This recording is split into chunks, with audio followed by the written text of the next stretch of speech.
کرم وہ خاموشی اختیار کریں. اب وہ جشن شروع ہو رہا ہے. خواتین براہ کرم توجہ دیں, خاموشی اختیار کریں. شفاعت حسین صاحب سلام پیش کریں گے جناب.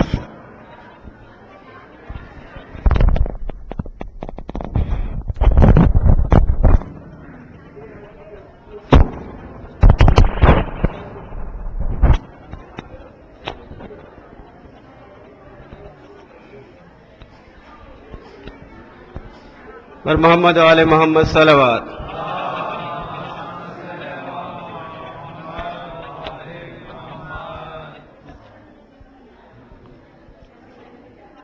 مولا علی کے سلسلے میں منقبت کے چند اشعار.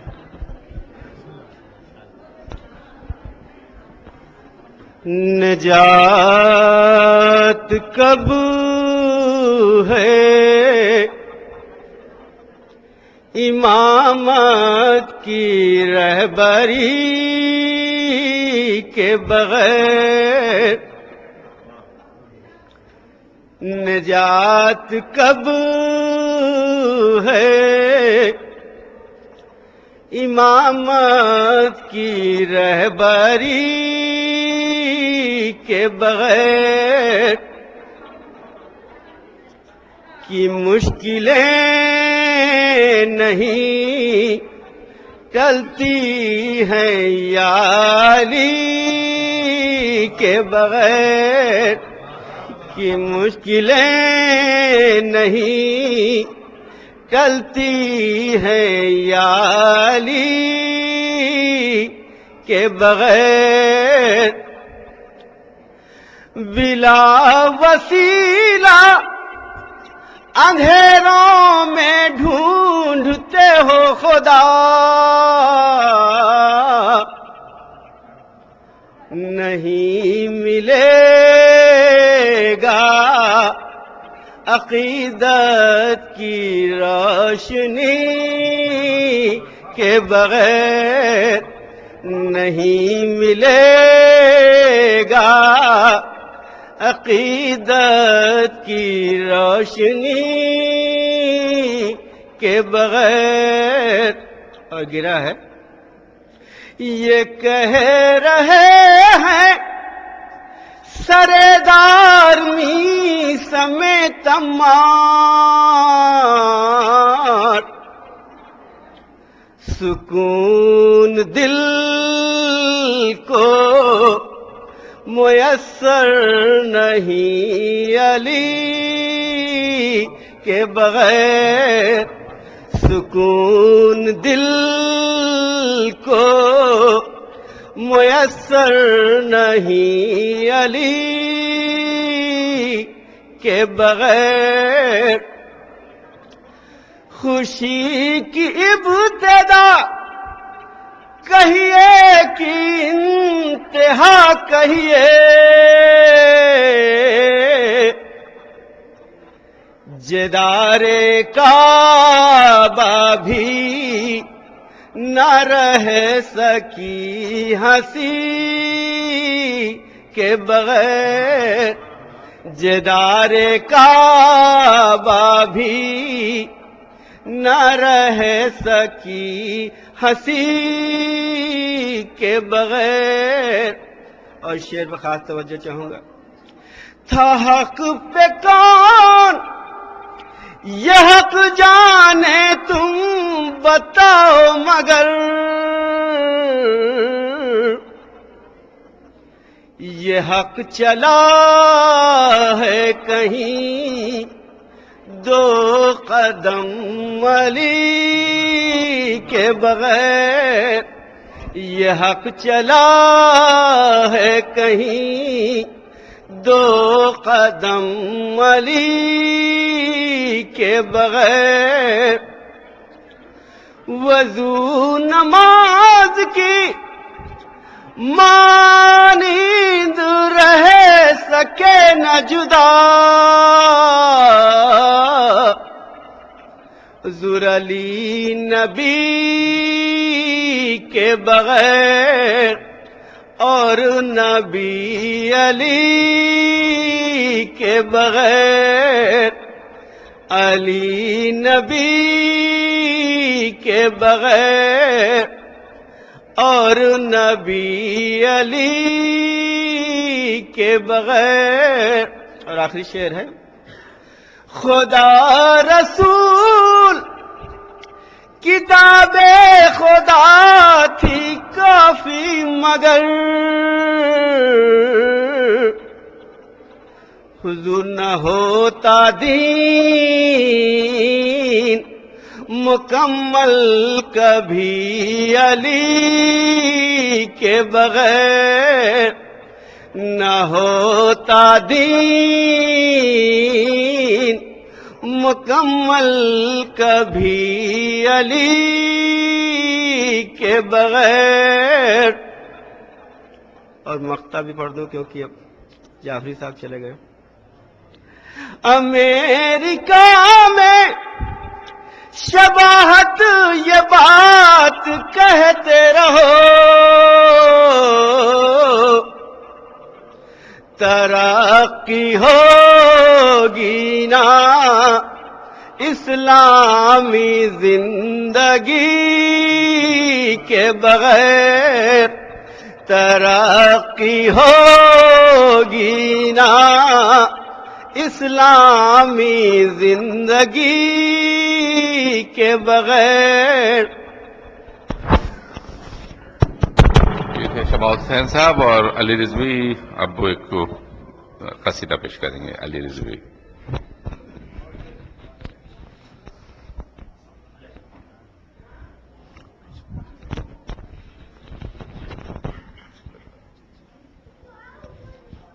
صلوات پڑھیں محمد وعلی محمد.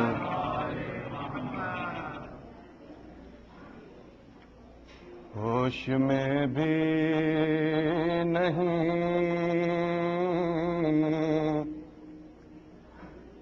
گم کر دے جادہ بھی نہیں ہوش میں بھی نہیں گم کر دے جادہ بھی نہیں. حق تو یہ ہے کہ یہ مجرم بالارادہ بھی نہیں. وہ وجہ اللہ کو اللہ سمجھ بیٹھا ہے وجہ اللہ کو اللہ سمجھ بیٹھا ہے.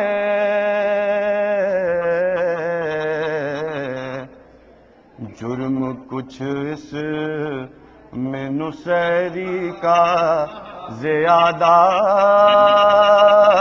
بھی نہیں.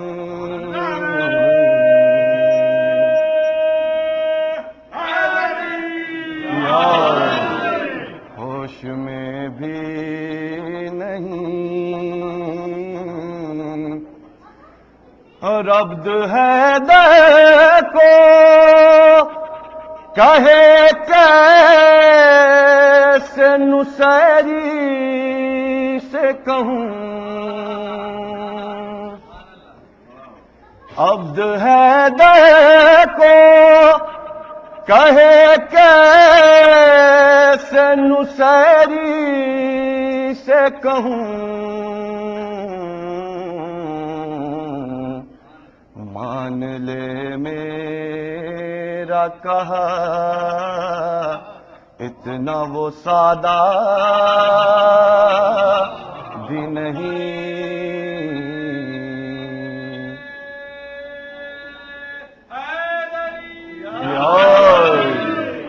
مان لے میرا کہا اتنا وہ سادہ بھی نہیں. اور بس عزاداروں کو جنت میں وہ لے جائیں گی،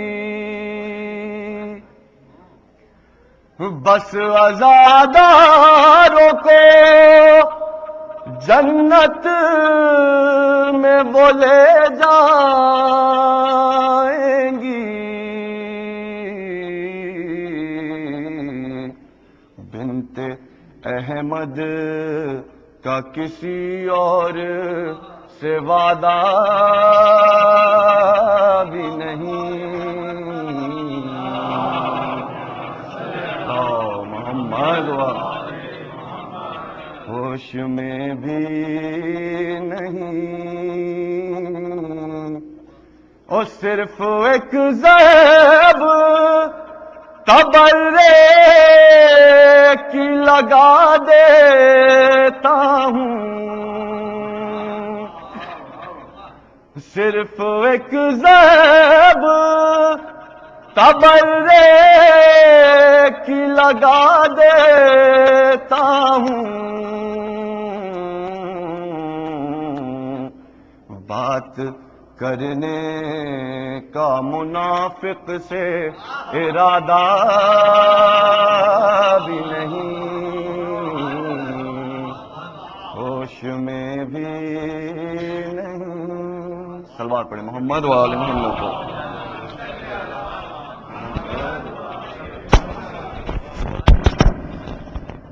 خواتین و حضرات، تو مولانا صادق حسن صاحب پہلی مرتبہ یہاں تشریف لائے ہیں، ہماری خوش قسمتی ہے کہ یہ یہاں موجود ہیں اور آپ سے خطاب کریں گے۔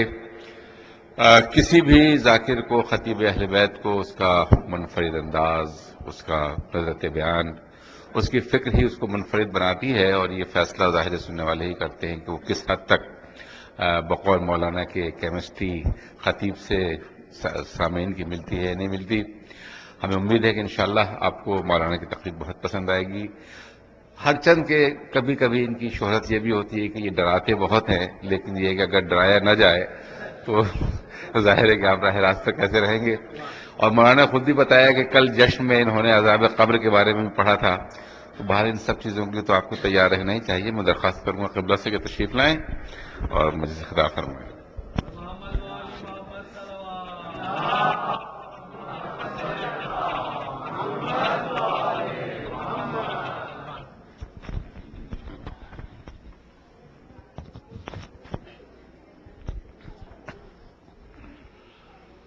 لا حول ولا قوة إلا بالله العلي العظيم، حسبنا الله ونعم الوكيل، نعم المولى ونعم النصير۔ أعوذ بالله من الشيطان اللعين الرجيم، بسم الله الرحمن الرحيم، الحمد لله الملك الحق المبين، رب الشهداء والصديقين، وبه نستعين، فإنه خير ناصر ومعين، والصلاة والسلام على شفيع المذنبين وخاتم النبيين، رحمة للعالمين، سيد المرسلين، حبيب إله العالمين، سيدنا ومولانا أبي القاسم محمد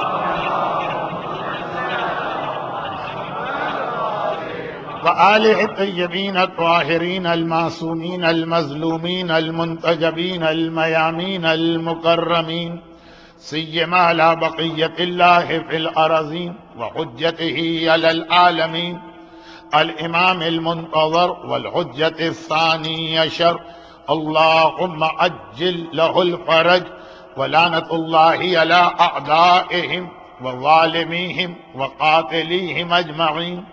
أما بعد، فقد قال الله عز وجل في كتابه المبين وفرقانه المتين وقرآنه المجيد وقوله الحق، بسم الله الرحمن الرحيم، ونريد أن نمن على الذين استضعفوا في الأرض ونجعلهم الأئمة ونجعلهم الوارثين، وقال سبحانه وتعالى سيعلم الذين ظلموا أي منقلب ينقلبون۔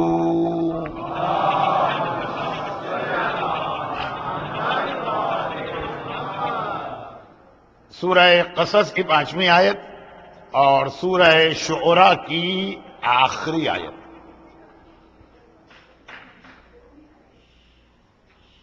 جس وقت زندگی میں پہلی اور شاید آخری مرتبہ میری لینڈ میں قدم رکھا تو اسی وقت میں نے جو صاحب مجھے ایئرپورٹ پہ لینے آئے تھے ان سے یہ عرض کر دیا کہ میرا موضوع تو ہوگا عذاب قبر. اور یہ اگر میری شہرت ہے تو غلط شہرت نہیں. نہ صرف یہ کہ میں اس حوالے سے بہت زیادہ بیان کرتا رہتا ہوں بلکہ جب بھی کسی جگہ جاتا ہوں تو پوچھ لیتا ہوں کہ 2 مہینے اور 8 دن کے درمیان دنیا بھر کے علماء، خطبہ، ذاکرین تشریف لاتے رہتے ہیں تو کن کن عنوانات پہ گفتگو ہوئی. اگر پتہ چلے کہ عذاب قبر جتنا ڈوز ہے اتنا یا اس سے زیادہ مل چکا تو میرا موضوع بدل جاتا. اور اگر پتہ چلا کہ نہیں تو یہ بھی کیونکہ اسلام کا ایک بہت اہم حصہ بے شک لوگ مجھے عذاب والا مولانا کہیں، جہنم کا داروغہ قرار دیں، ڈراکولا آف اسلام کا ٹائٹل دیں، یہ سب مجھے معلوم، لیکن اس سے فرق نہیں پڑتا. اس لیے کہ ممبر پہ آ کے ہمیں یہ تو نہیں دیکھنا ہے نا کہ لوگ کس سے خوش ہیں، ہمیں دیکھنا ہے کہ ہمارا پروردگار غدیر خم کے ممبر کو قائم کرنے والا رسول اور کربلا میں اپنی جان کی قربانی دے کے قیامت تک ممبر کو بچانے والا حسین اس وقت ہم سے کیا چاہتا. اچھا چونکہ جشن کل ہو چکا ہے، آج جشن کا دوسرا حصہ ہے، دوسرا جشن لیکن موضوع کا دوسرا حصہ. اس لیے پہلے تو ایک مختصر سی گزارش یہ کر دوں کہ 2 مہینے اور 8 دن کی عزاداری کے بعد کربلا کا پیغام یہ ہے کہ 2 مہینے اور 8 دن کی عزاداری کے بعد ایک نیا مومن پیدا ہونا چاہیے. جب محرم کا چاند نظر آیا اس وقت جو مومن ہے 9 ربیع الاول کی شب لگی تو یہ وہ مومن نہیں ہونا چاہیے، فرق ہونا چاہیے، تبدیلی ہونی چاہیے. اور وہ تبدیلی کچھ اس انداز کی بھی ہوتی جیسے اخبارات میں تصویریں آتی ہیں بال اگانے والی دوائیں، تیل، کریم اور بہت ساری کاسمیٹک انڈسٹری جو ہے آج دنیا کی شاید دوسری یا تیسری بڑی انڈسٹری. مردوں کو خاص طور پہ بڑی فکر ہوتی ہے کہ وہ فارغ البال کیوں ہوتے جا رہے ہیں. تو اب اس کے حوالے سے اخبارات میں اکثر آپ نے دیکھا ہوگا 2 تصویریں آتی ہیں، ہماری دوا یا تیل لگانے سے پہلے اور اس کے بعد. پہلے والی تصویر وہ ہوتی ہے کہ جو مثلا میرے سر کی ہوگی، دوسری تصویر بہرحال بہت گھنے بال. خواتین تو بہت زیادہ اشتہارات آتے رہتے ہیں، واللہ عالم صحیح ہے کہ غلط، لیکن میں بہرحال پڑھتا رہتا ہوں. رنگ گورا کرنے والی کریم، اللہ کے ہاں رنگ کی کوئی حیثیت نہیں. کالے کو گورے پہ، گورے کو کالے پہ کوئی فضیلت حاصل نہیں، لیکن مسئلہ اللہ کا نہیں ہے، مسئلہ تو بندوں کا. اب اخبار میں اشتہار آیا، دولہا نے گھونگھٹ اٹھایا اور الٹے قدموں واپس چلا گیا کہ یہ تو میری دلہن نہیں ہے. بھئی کیسے پتا چلا تمہاری دلہن نہیں ہے؟ کہا کہ مجھے جو اماں نے تصویر دکھائی تھی وہ تو ذرا کالی لڑکی تھی، یہ تو بڑی گوری لڑکی. اچھا یہ تو ذرا پرانے زمانے کا اشتہار، آج شادی سے پہلے ہی اتنا دیکھ لیا جاتا ہے کہ وہ تو یہ اس قسم کے اشتباہ کا کوئی امکان نہیں رہتا. لیکن بہرحال اب جو ہے وہ ساس بیچ میں کودتی ہے اور کہتی ہے کہ نہیں بیٹا یہ تمہاری ہی دلہن ہے. انگیجمنٹ کے بعد سے وہ فلاں کمپنی کی کریم ہم نے استعمال کی، 15 دن میں دیکھو کیسا چاند سا مکھڑا نکل آیا. یا یہ کہ اخبار میں اشتہار نہیں آتا ہے کہ وہ امیگریشن آفیسر نے پاسپورٹ دیکھا اور ایک مرتبہ غصے میں آ گیا کہ مجھے بے وقوف بنا رہے ہو، پاسپورٹ کسی اور کا ہے، سفر کوئی اور کر رہا ہے، نہیں اسی کا پاسپورٹ. تصویر دیکھو کتنی کالی رنگ کی ہے اور یہ لڑکی جو ہے کتنی گوری ہے. کہا جی وہ فلاں کریم استعمال کی یا فلاں صابن کھاتی تھی جس کے نتیجے میں مثلا اس کا رنگ گورا ہو گیا. تو تصویر موٹاپے کا علاج، بلکہ جو آج کا میرا اصل موضوع بننے والا ہے آگے چل کر، اس میں یہ چیز جو کہ آئے گی تو جب جملہ میری زبان پہ آیا جو اصل موضوع آج کے جشن کا میری تقریر میں ہوگا. مجھے معلوم ہے کہ آج کے جشن 9 ربیع الاول کے جشن کے 2 حصے ہوتے ہیں. وہ تبرہ والا حصہ تو کل آپ فارغ ہو چکے ہیں، تو اب آئیے تولا والا حصہ جسے آپ کی خدمت میں مجھے پہنچانا. لیکن ایک حدیث ذرا سا موضوع سے شروع ہونے سے پہلے کی ہے، لیکن بہرحال موٹاپے کا علاج. اللہ کے رسول سے دریافت کیا جا رہا کہ یا رسول اللہ آخری زمانے کی نشانیاں کیا؟ یہ سوال ایک بار نہیں ہوا، 5 بار نہیں ہوا، 50 بار نہیں ہوا، پتہ نہیں کتنی بار یہ سوال کیا گیا. اس حدیث کے اندر ہماری قوم کے ایک پریکٹیکل پرابلم کا سلوشن دی. اور ہماری قوم کا پریکٹیکل پرابلم یہ ہے کہ میں آپ کو سنی سنائی بات نہیں کہتا ہوں، خود ان تمام مرحلوں سے گزرا ہوں. دنیا کے انتہائی ایسٹ میں چلے جائیے، نیوزی لینڈ کے شہر تو سب سے زیادہ ایسٹ کے اندر مانے جاتے ہیں. اس کے آگے بھی ایک آدھ جزیرہ ہوگا، لیکن صاحبان ایمان کی آبادی نیوزی لینڈ سے شروع کیجیے، Australia, far east, India, Pakistan, middle east, Europe, north America, Seattle, Los Angeles یا وینکوور پہ اپنا سفر ختم کیجیے. نارتھ کے اندر آپ ناروے اور سویڈن میں وہاں جائیے جہاں بورڈ لگا ہے کہ دنیا یہاں ختم ہوتی ہے، اور پھر ایک بار ساؤتھ افریقہ کے ٹپ پہ پہنچ جائیے. جہاں جہاں صاحبان ایمان ہے تقریباً ہر جگہ. یہاں تو پہلی بار آیا ہوں، اس لیے اس کو تو میری اس رپورٹ سے باہر نکال دیجیے گا اپنے اس ادارے کو. لیکن جہاں جہاں میں گیا اتنے اختلافات، اتنے آپس کے درمیان جھگڑے، ذرا سی بات پہ کفر و ایمان کا مسئلہ بنا دینا. مومن دوسرے مومن کو کافر سمجھ رہا ہے اور کافر قرار دے رہا. غیر جو کہتے ہیں تو وہ تو کہتے ہی ہیں، وجود برداشت کرنے کو تیار نہیں ہے. دنیا کا ایک ایسا شہر بھی میں نے دیکھا جہاں صرف 15 مومن رہتے ہیں، اور 3 وہاں پہ الگ الگ اس لیے امام باڑے بنے ہیں کہ ہم ان کے یہاں کی مجلس میں نہیں جائیں گے، ان کو اپنے یہاں نہیں آنے دیں گے. پوری دنیا کی تقریباً یہ حالت. نان ایشوز کے اوپر اتنے زیادہ ہمارے درمیان اختلافات ہوتے ہیں. جمعے کی عید ہے کہ ہفتے کی عید ہے، اس میں 2 فرقے بن گئے. خالی ایک نظریے کا اختلاف نہیں رہا، ڈفرنس آف اوپینین، رائے کا اختلاف نہیں، 2 فرقے بن گئے. اور یہ اختلافات بڑھتے چلے جا رہے ہیں. تو خیر یہ تو میری تقریر کا اصل حصہ ہے. ابھی تو میں ضمنی طور پر موٹاپے کے علاج میں آ گیا، تو ایک حدیث وقت سے پہلے سنا دی، اس کے آخری جملے پہ غور کیجئے گا.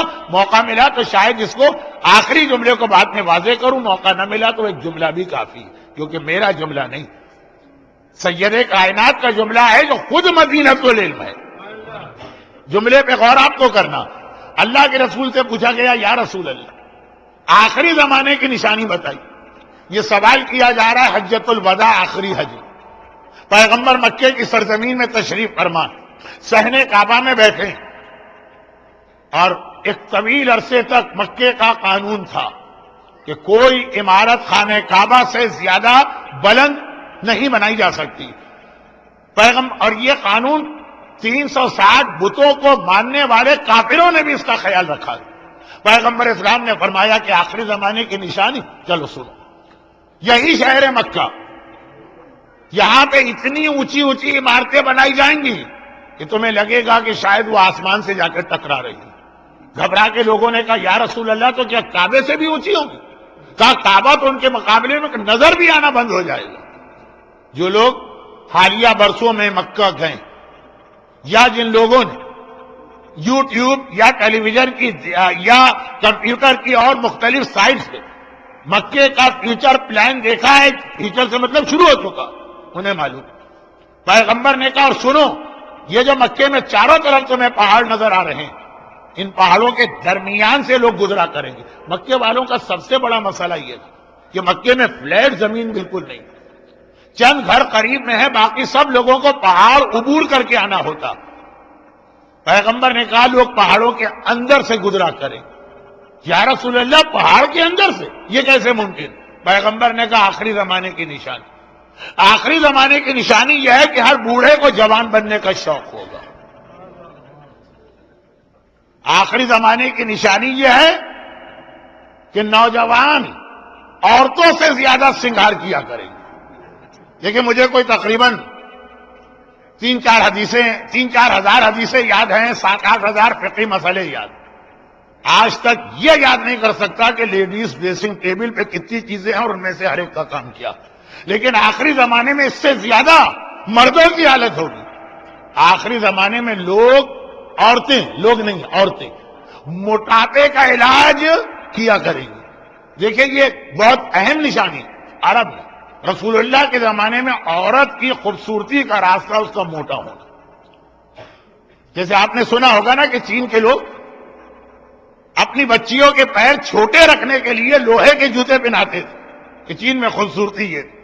عرب کی خوبصورتی یہ تھی کہ عورت جتنی زیادہ موٹی ہوگی اتنی اس کی ڈیمانڈ زیادہ ہوگی. جب لڑکے اپنی ماں سے کہتے تھے کہ اماں ہمارے لیے دلہن تلاش کریں 1400 سال پہلے، تو کہتے تھے پہلی شرط یہ ہے کہ اس کو موٹا ہونا چاہیے، کم سے کم 300 پاؤنڈ کی تو ہو. یہ باقاعدہ عرب کے اندر یہ رواج تھا. طریقے ڈھونڈتی تھی مائیں، پریشان نظر آتی تھی. بیٹا کوئی دعا یا دوا تو بتاؤ، میری بیٹی جو ہے وہ موٹی ہی نہیں ہوتی ہے. ساری کوششیں کر کے تھک گئی. بلکہ اس سے خواتین نے بڑے فائدے بھی اٹھائے. مروان ابن حکم تو وہ آدمی ہے جسے رسول خدا نے مدینے سے باہر نکال دیا.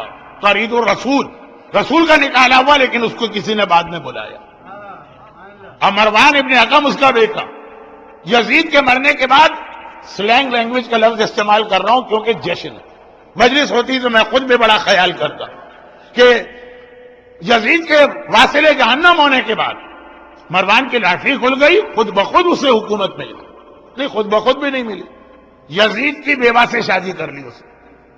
چنانچہ اس کو جہیز کے اندر یہ خلافت مل گئی کیونکہ یزید کے بیٹے نے تو ٹھکرا دیا.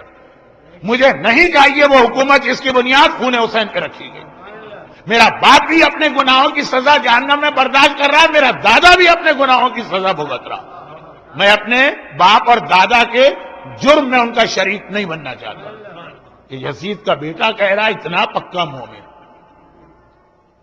بہت سارے محبان اہل بیت بھی ایمان کی اس منزل پہ نہیں جاتے ہیں کیونکہ حکومت کا ٹھکرانا کوئی معمولی بات نہیں ہے. اتنی بڑی حکومت جو دادا معاویہ نے اور پھر باپ یزید نے کتنے خون ناحق پہ قائم کی تھی، کتنا اس کو پھیلا لیا تھا. اور وہ یہ دیکھ رہا ہے کہ یہ حرام کی حکومت ہے تو ٹھکراتا ہے، مجھے نہیں چاہیے. مومن سے کہیے کہ $100 میں $20 خمس واجب ہے. $20 خمس دیں. ایک مرتبہ آدھے لوگوں کا تو یہ لفظ سن کے ہاتھ فیل ہونے لگتا ہے. اس سے بچنے کے لیے اب مومنین کے ایکسکیوز سنا کر. اور آخری بات تو یہ ہو جاتی ہے کہ جی یہ خمس تو اسلام میں ہے ہی نہیں، مولویوں نے روزگار چلتا رہے اس لیے ایک چیز بنا کے جاتی جس کے لیے امام یہ فرما دیں کہ باقی ہر واجب اللہ کے نام سے ہے، خمس ہماری دادی کا حق ہے جو اللہ نے ہر مومن کے مال میں رکھا. شہزادی کونین جن کے نام پہ مومن جان نثار کرے لیکن ان کا حق خمس دینے والے ہیں. دنیا کیسے چلتی؟ لیکن میں بعض لوگوں کی بات کر رہا ہوں. اور ادھر یزید کا بیٹا پوری حکومت، پورا خزانہ وہ سارا کا سارا ٹھکرا دیتا ہے کہ نہیں، حق کے معاملے کے اندر فائدہ نہیں دیکھا جاتا. تو اب اس نے تو گھر میں جا کے کمرہ بند کر لیا، خاندان والوں نے زہر دے کے اس کو مار دی. اور اب مروان نے اس کی بیوی سے، یزید کی بیوی سے شادی کی، اس لڑکے کی سوتیلی. شوہر بیوی میں کھٹپٹ تو ہوتی رہتی. ایک دن کوئی ایسا اختلاف ہوا کہ رات کو سو رہے تھے بڑے میاں، یہ خاتون آ کے ان کے اوپر بیٹھ گئی. بس ختم، طے ہو گئے. اس کے بعد پھر اگلی سانس لے بھی نہیں سکے. تاریخ کا واقعہ. اور مروان کو عالم اسلام کے خلیفہ کی فہرست میں جگہ دی جاتی ہے. یہ ہے خلیفہ. ایک خاتون کے بیٹھنے سے ہی اس دنیا سے رخصت ہوئے مروان ابن حکم. تو یہ بات آ رہی تھی کہ عورت کی خوبصورتی مانی جاتی تھی موٹا ہونا، اور اس میں رسول خدا یہ کہہ دیں کہ آخری زمانے میں عورتیں دبلا ہونے کی فکر کریں گی. یہ بالکل ایسا کہ جیسے اگر آج کوئی کمپنی، نہیں یہ یہاں نہیں، امریکہ میں شاید چل جائے، پاکستان میں چلیے. پاکستان میں آج پاکستان میں کوئی کمپنی کہے کہ مارکیٹ میں ہم ایک نئی پروڈکٹ لانچ کر رہے ہیں کہ جس کے اندر ہر گوری عورت اس کو استعمال کر کے کالی ہو جائے گی، بینک کرپٹ ہو جائے گی یہ کمپنی. یہاں تو شاید پھر بھی چل جائے. اس پیغمبر کا 1400 سال پہلے یہ کہہ دینا تو کیا بات ہوئی؟ اتنی اونچی عمارتیں بنائی جائیں گی کہ خانہ خدا سے بھی اونچی ہو جائیں گی. پہاڑوں کے درمیان سے لوگ چلا کریں گے، بوڑھے جوان بننے کی فکر کریں گے. جوانوں کی سنگار میز خواتین سے زیادہ سجی بھی نظر آئے گی، بھری بھی نظر آئے گی. عورتیں موٹاپے کا علاج تلاش کر کے ہر ایک کو ویٹ کم کرنا ہے، ہر ایک کو دبلا ہونا. اور ممبر پر جاہلوں کو بیٹھنے کا موقع دیا جائے. یسعدون الجہال علی المنابر، ممبروں کے اوپر چڑھایا جائے گا ان لوگوں کو کہ جاہل مطلق. اب یہ آخری جملہ تو نہ صرف یہ کہ ایک تقریر ہے بلکہ شاید ایک اشرا ہو جائے. اب پیغمبر نے آخری زمانے کی نشانی بتائی، لیکن یہ میں نے اس لیے پڑھ دی شروع کہ موٹاپے کا علاج. اخبار میں 2 تصویریں آئیں گی. پہلی آئے گی دوا کھانے سے پہلے، دوسری آئے گی دوا کھانے کے بعد. دوا کھانے سے پہلے کسی کی ایسی تصویر لائیں گے جیسے پاکستان میں کالم نگار ہوتے تھے مجید لاہوری، ماشاءاللہ خاصے صحت مند تھے، ٹانگے جلا کرتے تھے 50s میں. ٹانگے والے سے کہا مجھے کیماڑی لے جاؤ گے، اس نے ان کو سر سے پیر تک دے کہا 1 مرتبہ میں نہیں لے جا سکتا، 2 مرتبہ کے اندر لے جاؤں گا. اب وہ تصویر آئے گی اور اس کے بعد دوا کے بعد یہ تصویر. یہ ساری چیزیں تو مذاق ہے، نان سینس ہے، لوگوں کی جیبوں پہ ڈاکہ ڈالنا. لیکن واقعاً ایام ازا اس چیز کا نام ہے کہ چاند رات تک جو مومن تھا 9 ربیع الاول کو مومن بالکل بدل کے ایک نیا مومن بن چکا ہوگا. اور یہ نیا مومن کیسا ہوگا؟ یہ نیا مومن ایسا ہوگا کہ جیسا ایک حسینی کو ہونا چاہیے، اس کے اخلاق، اس کے کردار، اس کے گفتار، اس کے انداز، ہر چیز میں اتنی تبدیلی آ جائے گی. بھائی حسین کا ذکر یہ پیغمبر کی حدیث ہے، صاحب ایمان کو طاقت دیا کرتا ہے. ذکر حسین کوئی رسم نہیں ہے، کوئی رواج نہیں ہے، کوئی خاندان کا طریقہ نہیں ہے. یہ مومن کو ایک ایسی طاقت دیتا ہے جس سے وہ ہر زمانے کے ظالموں سے ٹکرانے کے لیے تیار و آمادہ ہوتا ہے. اور پھر جب وہ ایام ازا ختم ہوتے ہیں، پورے ایام ازا آپ کی زبان پہ اسلام نے ایک جملہ جاری کروایا، فَيَا لَيْتَنِي كُنتُ مَعَكُمْ. زیارت وارثہ جو ہے یہ ایک بہت اہم زیارت ہے. اور جو اکثر میں مجلسوں میں کہتا ہوں زیارت وارثہ 3 in 1. یہ زیارت بھی ہے، یعنی مومن کا اپنے آقا کو سلام. یہ کمپلیٹ دعا بھی ہے. اگر آپ کو کبھی مالی پریشانیوں، قرضے بہت چڑھ چکے ہیں اور قرضے ادا نہ ہوتے ہوں، تو جب بھی کبھی صبح گھر سے نکلیے سب سے پہلے دروازے پہ کھڑے ہو کے زیارت وارثہ پڑھیے اس نیت کے ساتھ کہ مال میں برکت کے لیے، قرضوں کی ادائیگی کے لیے یہ زیارت پڑھتا ہوں. پھر آپ جائیے دیکھیے کتنے جلدی آپ کے مالی حالات بدلتے ہیں. اگر کسی ایسے علاقے میں آپ رہتے ہیں، کراچی کے صاحبان ایمان کو جب محفل مرتضیٰ کا واقعہ ہوا تھا اس سے کچھ پہلے اور اس کے کچھ بعد جو حالات بہت خراب تھے، تو میں نے کتنی ہی مجلسوں میں یہ عمل بتایا اور عمل کرنے والوں نے مانا بھی کہ اگر کسی علاقے میں حالات ایسے خراب ہو کہ جان کو خطرہ، جب کبھی گھر سے باہر نکلے دروازے پہ اس نیت کے ساتھ زیارت وارثہ پڑھے. نیت ضروری، یہ میں جان کی یا اپنی اولاد کی جان کی سلامتی کے لیے زیارت پڑھتا ہوں. اور تیسری بات یہ ہے کہ زیارت وارثہ ایک پورا میسج اور پیغام بھی ہے.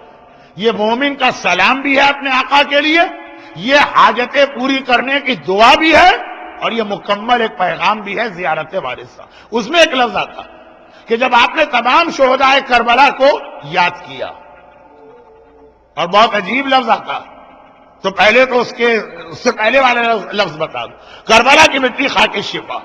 کربلا سے زیادہ پاک و پاکیزہ مٹی دنیا تو چھوڑیے کائنات میں کہیں پہ نہیں. کربلا وہ ہے کہ کہا، یہ روایتوں میں ہے کہ جب فرشتے کربلا کی زیارت کو آتے ہیں، چہلم کے دن خالی 18 ملین مومنین کربلا کی زیارت کو نہیں گئے تھے. روایت میں کہ ہر شب جمعہ ملائکہ آسمانی آتے ہیں، جنت میں بیٹھنے والی حوریں فرشتوں سے درخواست کرتی ہیں کہ واپسی میں ذرا سی کربلا کی مٹی لے کے آ جانا. ہمیں جنت میں سب مل رہا ہے لیکن کربلا نہیں مل پا رہی. وہ پوری ایک مجلس ہے میری اس حوالے سے. مگر کربلا کی اتنی بڑی خصوصیت و فضیلت ہم اور آپ سمجھتے ہیں آقا حسین کی وجہ سے.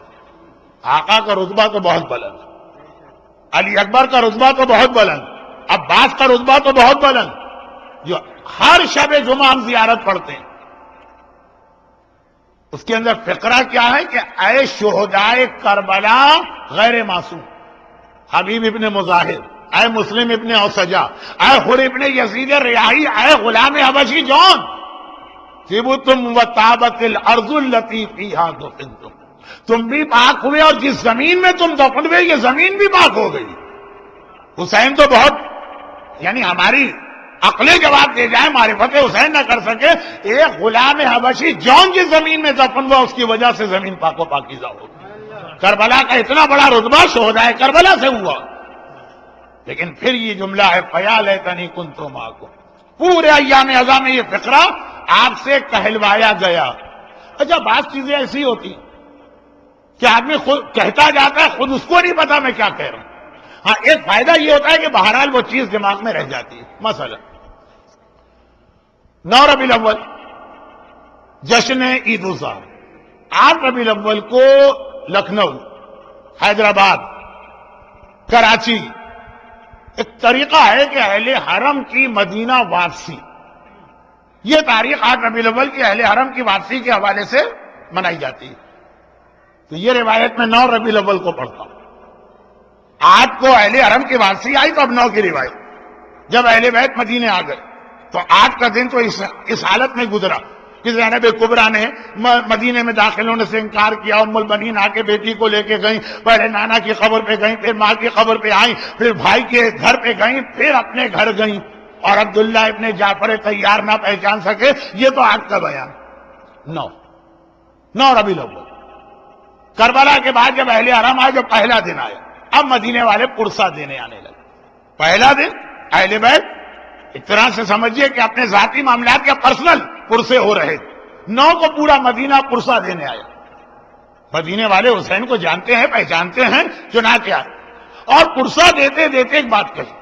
اچھا، خواتین جو آئیں وہ تقسیم ہو گئی، کوئی زینب کے پاس بیٹھا تو کوئی کلثوم کے پاس بیٹھا تو کوئی رباب کے پاس بیٹھا۔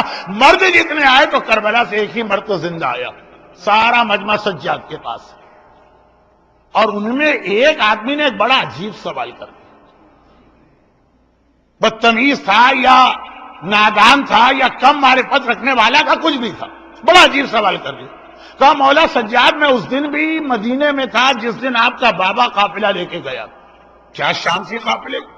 حسین بھی ہیں، عباس بھی ہیں، اکبر بھی ہیں، اون بھی ہیں، محمد بھی ہیں، قاسم بھی، اور علم بھی جب دیکھتا تھا قافلے کے تو سارے سبز رنگ کے تھے۔ اور میں آج بھی اسی مدینے میں ہوں کہ مردوں میں کوئی نہیں ہے سوائے آپ، اور آپ بھی گئے تھے تو 24 سال کے جوان، واپس آئے تو 70 سال کے بزرگ لگ رہے ہیں۔ علم بھی دیکھتا ہوں تو آج کالا علم نہیں ہے بلکہ سبز علم، سبز علم نہیں ہے، کالا۔ تو مولا یہ اتنی ساری قربانی دے کے یہ بتائیے آپ کے بابا اپنے مقصد میں کامیاب ہوئے کہ ناکام؟ عجیب کم معرفت رکھنے والا انسان، اسے پتہ ہی نہیں کہ امامت کبھی ناکام ہوتی ہی نہیں ہے۔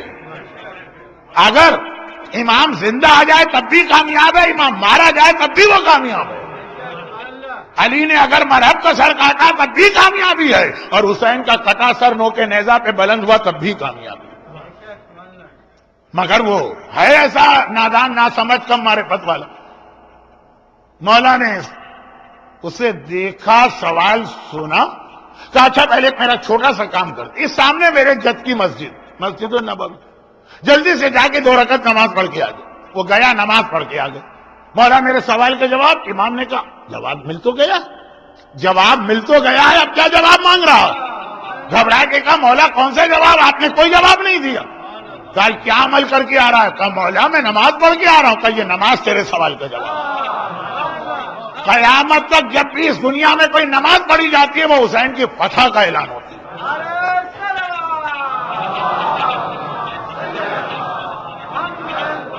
اچھا، اب یہ روایت میں بہت پڑھتا ہوں، پڑھ دی روایت۔ اب آپ کو معلوم ہے کہ اس قسم کی روایتیں ہماری قوم آسانی سے ڈائجسٹ کرتی بھی نہیں۔ مولانا کہاں سے پڑھ دیا آپ نے؟ کس کتاب میں لکھا ہوا؟ جو ذرا سے اپنے فیور والی روایت ہے اس میں کوئی نہیں پوچھتا کس کتاب میں لکھا ہوا، لیکن بہرحال کس کتاب میں لکھا۔ اچھا، ہم لوگوں کے پاس بھی لوگوں کو ٹیکنیکل ناک آؤٹ کرنے کے بہت طریقے ہیں۔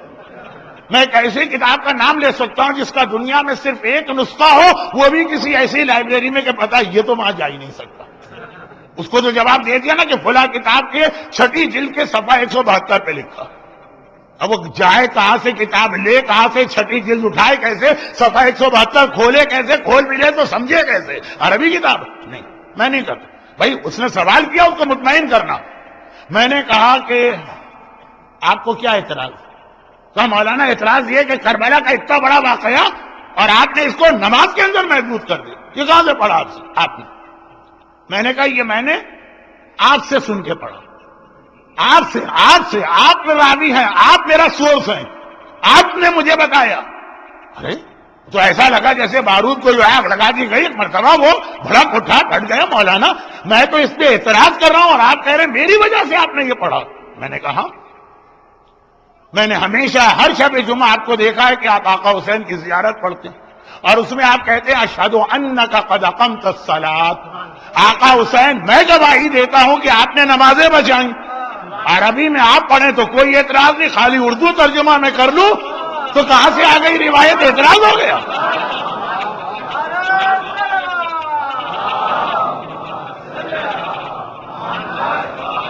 اگر اردو میں پڑھنا غلط ہے تو عربی بھی غلط ہے، زیارت وارثہ نکال دیجئے کتابوں سے، اور اگر عربی میں ایک چیز پڑھی جا سکتی ہے تو اس کا اردو ترجمہ بھی ہو جاتا۔ زبانیں بدلنے سے مسئلہ تبدیل نہیں ہوتا ہے۔ گناہوں میں اکثر یہ ہوتا ہے، اردو میں گناہ کریں تو ذرا بڑا لگتا ہے، انگریزی میں گناہ کریں تو چھوٹا سا لگتا ہے۔ آج بھی آپ پاکستان میں جائیے، یہاں نہیں، کسی کے بارے میں کہہ دیں فلاں صاحب شرابی ہیں، ارے سب حیرت کے عالم، شرابی شرابی شرابی، اور آپ کہہ دیں وہ ڈرنک کرتے ہیں، اچھا ڈرنک کرتے ہیں، ہاں کوئی بات نہیں کوئی بات نہیں۔ لفظ شرابی جب ڈرنکر کے ڈرنک کے معنی میں آتا ہے لگتا ہے گناہ ہوا ہی نہیں، بہت چھوٹا ہو گیا گناہ۔ گناہ ہے، چاہے انگریزی میں کیا جائے چاہے اردو میں کیا جائے۔ اچھا خیر، تو روایت ہے۔ اب مسئلہ یہ ہوا کہ جب میں نے ان سے کہا تو ان کو ترجمہ نہیں معلوم تھا، لیکن اتنا عرصے پڑھتے رہتے کہ الفاظ تو ان کے دماغ میں بہرحال بیٹھ گئے تھے۔ زیارت وارثہ کو پڑھوانے کا ایک مقصد یہ بھی ہے کہ مطلب پتا ہو کہ نہ پتا ہو، الفاظ تمہارے دماغ میں بیٹھ جائیں، کبھی نہ ان الفاظ کی مدد سے تم اصل پیغام تک پہنچ جاؤ گے۔ تو اب دیکھیے زیارت وارثہ کا آخری جملہ، اسی زیارت وارثہ میں ایک لفظ آتا ہے السلام علیکم یا سار اللہ۔ آپ کے عزا خانے میں، آپ کے سینٹر جب میں داخل ہوا، جو علم میں نے دیکھا دل خوش ہو گئے۔ میں نے لانے والے سے پوچھا، لانے والے ماموں سے، مجھے لانے والے، میں نے پوچھا کہ یہ اتنا شاندار علم، کہنے لگے کل تک کالا علم تھا، اس کے بعد جب رات آتی ہے تو علم بدلا جاتا۔ کربلا میں آقا حسین کے روزے پہ ہمیشہ سرخ علم لہراتا۔ ایام ازا ہو کہ ایام ازا کے بعد اس میں ایک پیغام ہے، وہ ابھی آ رہا ہے، بس میں پہلی تمہید مکمل کروں۔ زیارت وارثہ کا آخری جملہ، اتنی پڑھائی گئی زیارت کہ آپ کو اس کا مطلب معلوم ہو کہ نہ معلوم، الفاظ دماغ میں بیٹھ گئے۔ اشہد انک قد اقمت الصلاۃ دماغ میں بیٹھ گئے۔ فیا لیتنی کنت معکم، اے کربلا والو کاش میں تمہارے ساتھ ہوتا۔ بات کیا چل رہی تھی کہ 2 مہینے 8 دن کے بعد مومن میں ایک تبدیلی آنی چاہیے اور ہیلدی چینج۔ اے کربلا والو کاش میں تمہارے ساتھ ہوتا، تو جو قربانی تم نے دی ہے میں بھی ویسی ہی قربانی دیتا۔ وہ تو 3 دن کے بھوکے اور پیاسے رہے، ہم سے تو تھوڑے سے حرام، جرنل بات کر رہا ہوں، تھوڑے سے حرام پیسے جو ہیں وہ ہاتھ سے نہ چھوڑے جائیں۔ انہوں نے تو اپنا وطن چھوڑ دیا اور گئے صحرا میں۔ پاکستان چھوڑ کے امریکہ آنا آسان ہے، امریکہ چھوڑ کے پاکستان جانا مشکل ہے۔ دین کو بچانے کے لیے انہوں نے، اب یہاں دین پہ کمپرومائز ہو جائے گا، واپسی کوئی نہیں اختیار کرے گا۔ میں الٹی سیدھی بات کہہ بھی نہیں رہا ہوں، میں تو ایک جرنل بات کہہ رہا ہوں۔ فیا لیتنی کنت معکم، اے کربلا والو جو قربانی تم نے دی ہے، ہم ہوتے تو ہم بھی یہ قربانی دیتے۔ کاش، ایک لفظ کاش آ گئے۔ مگر اس کاش کا مطلب کیا؟ اس کاش کا مطلب یہ ہے کہ تم کہہ رہے ہو کہ اگر 1400 سال پہلے میں ہوتا تو دین کے لیے ہر قربانی دیتا، تو آج دے دو۔ دین تو آج بھی تم سے قربانی مانگ رہا ہے نا، آج دے دو قربانی۔ اگر یہ لیتنی تم واقعا سچے دل سے کہہ رہے ہو۔ اچھا یہاں پہ ایک بات میں اور عرض کروں، یہ یا لیتنی کربلا والوں کو یاد کر کے کاش کہو، یہ حکم ہمیں دیا گیا۔ یہ زیارت وارثہ کہاں سے آئی؟ جب بنو امیہ کی حکومت ختم ہو گئی۔ اگر جشن کا پہلا دن ہوتا تو میں یہ بتاتا یہ حکومت کیسے ختم ہوئی، مختار کا جہاد۔ لیکن جب حکومت ختم ہو گئی، بنو عباس آ گئے تو انہوں نے پھر زیارت کا راستہ کھولا۔ تقریباً 70 سال بعد کربلا کی زیارت کی اجازت ملی، بلکہ ایک طرح سے کہیے پہلی مرتبہ اجازت ملی۔ اب لوگ گھبرا گئے کہ زیارت کیسے کی جاتی۔ امام کے پاس آئے تو صادق آل محمد امام جعفر صادق علیہ افضل الصلاۃ والسلام نے پوچھا، پوری یہ زیارت بتائی کہ اس طرح جا کے ہمارے دادا کو سلام کیا کرو، اور اگر وہاں نہ جا سکو تو اپنے گھر کے اندر کھڑے ہو کے سلام کیا کرو۔ مسلم ابن عقیل نے دارالامارہ پہ سلام کیا، آقا جہاں تھے وہیں سے جواب دیا۔ تم بھی اگر کربلا نہ جا سکو، یہیں بیٹھ کے واشنگٹن یا میری لینڈ میں سلام کرو، تمہیں بھی سلام کا جواب ملے گا۔ مگر پوری زیارت میں یہ جملہ بھی چھٹے امام نے بتایا، یا لیتنی، امام نے ہم کو بتایا، اور ہم کبھی سوچتے بھی نہیں کہ اس کا مطلب کیا۔ یا لیتنی کا مطلب آج جہاں پہ بیٹھے ہو وہاں پہ اسلام کی خدمت کرو۔ اور جن کو یہ جملہ نہیں بتایا گیا تھا انہوں نے اپنی عقل سے کیا کیا؟ متوکل عباس سے، یزید کے بعد خاندان اہل بیت کا سب سے بڑا دشمن متوکل، مولا کا ایک خطبہ جس میں مولا نے بنو عباس کے ایک خلیفہ کی تفسیر بتائی، فرمایا عاشرہم اکفرہم، ان کا 10واں ان میں سب سے بڑا کافر ہوگا وہ یہ متوکل۔ متوکل اکثر یزید کو یاد کر کے کہتا تھا، اے یزید کاش میں تمہارے زمانے میں ہوتا تو تمہاری فوج میں شامل ہوتا، مگر وہ کاش کہہ کے روکا نہیں۔ اس نے کہا کہ اگر میں یزید کے زمانے میں نہیں بھی ہوں تو کیا ہوا، آج سوچو کہ کس طرح یزید کے مشن کو پورا کرنا۔ یزید نے حسین کو شہید کیا، میں قبر حسین کو شہید کروں۔ یا لیتنی کہا متوکل نے اپنی مرضی سے، اور فوراً یہ سوچا کہ یا لیتنی خالی زبان سے نہیں کہا جاتا، عمل سے کیا جاتا۔ چنانچہ اس نے قبر امام مظلوم پر بیلوں کا حل چلانا چاہا۔ اس نے دریائے فرات کا رخ موڑا کہ قبر دریا کے اندر آ کے ہمیشہ ہمیشہ کے لیے چھپ جائے۔ اس نے اپنی فوجیں بھیجی متوکل کے وہ سارے مظالم۔ بلکہ ایسا ہی جملہ صدام کہا کرتا، اور اس خالی کہتا نہیں، اس کے بعد عمل کر کے دکھا۔ آقا حسین کے روضے پہ گولہ باری کی، آقا عباس کے روضے پہ گولہ باری کی۔ بلکہ اگر یہاں کراچی کے کچھ مومنین جو بیٹھے ہیں میری بات سمجھ پائیں تو میں ایک چھوٹا سا کرنٹ واقعہ سنا، بہت کرنٹ بھی نہیں، صدام کا۔ کراچی میں ایک بہت مشہور امام بارگاہ ہے باب العلم کراچی کی، اور بہت ہی پرائم لوکیشن پر ہے، وہ ایسی جگہ پر ہے کہ تقریباً آدھا کراچی وہاں سے گزر کے اپنے اپنے گھروں کو جاتا۔ تو ولادت پہ جب وہ لائٹنگ ہوتی ہے آدھے کراچی کو پتہ چلتا ہے، جب وہاں کوئی مجلس ہوتی ہے تو آدھے۔ وہ باب العلم کی ایک خصوصیت یہ ہے کہ کراچی کی حد تک سب سے پہلے روزوں کی شبی بننا وہاں سے شروع۔ لکھنؤ میں تو خیر اودھ کے نوابوں نے سارے روزوں کی شبی بنائی، حیدرآباد دکن کے اندر تو روزوں کی شبی ہے، لیکن کراچی کی حد تک تو باب العلم میں حضرت عباس کے روزے کی ڈیٹو کاپی، ریپلکا کہتے ہیں غالباً انگریزی میں، جیسا کربلا کا روزہ۔ اور یہ زمانہ وہ تھا جب کربلا کی زیارت بڑی سخت کر دی تھی صدام، تو لوگوں کے لیے بھی ایک بڑی تسلی تھی کہ وہ وہاں نہیں جا پا رہے، کم از کم روزے کی شبی تو دیکھ رہے ہیں۔ اچھا، جب یہ روزے کی شبی بنائی جا رہی تھی تو اس وقت صدام کا ریلیجس افیئر کا جو منسٹر وہ کراچی کا وزٹ کر رہا۔ اب باب العلم کے اس زمانے کے کچھ لوگوں نے یہ سوچا کہ اس کو لا کے یہ روزہ دکھایا جائے، شبیہ روزہ، کیونکہ جو ریلیجس افیئر کا منسٹر ہے اس کے پورٹ فولیو میں کربلا کے سارے روزوں کی دیکھ بھال شامل ہے، اور اس کو لا کے دکھائیں، کتنا خوش ہوگا کہ بھائی ہمارے شہر کی جو میری اپنی وزارت کے پورٹ فولیو میں چیز آتی ہے وہ یہاں کراچی والوں نے اس کو بچایا۔ اب جیسے دنیا کے کئی شہروں میں جاتا ہوں، سڑک کا نام ہوتا ہے لاہور اسٹریٹ، کراچی اسٹریٹ، خود بخود دل خوش ہو جاتا، نہ کچھ مل رہا ہے، نہ کوئی فائدہ ہے، نہ کوئی انعام ہے، بس اپنے شہر کا نام دیکھا، اپنے ملک کا نام دیکھا، خود بخود دل میں خوشی آتی۔ انہوں نے سوچا کہ کتنا خوش ہو، اور کسی کو زیادہ خوشی پہنچانے کا طریقہ یہ کہ ان ایکسپیکٹڈ زیارت کرا۔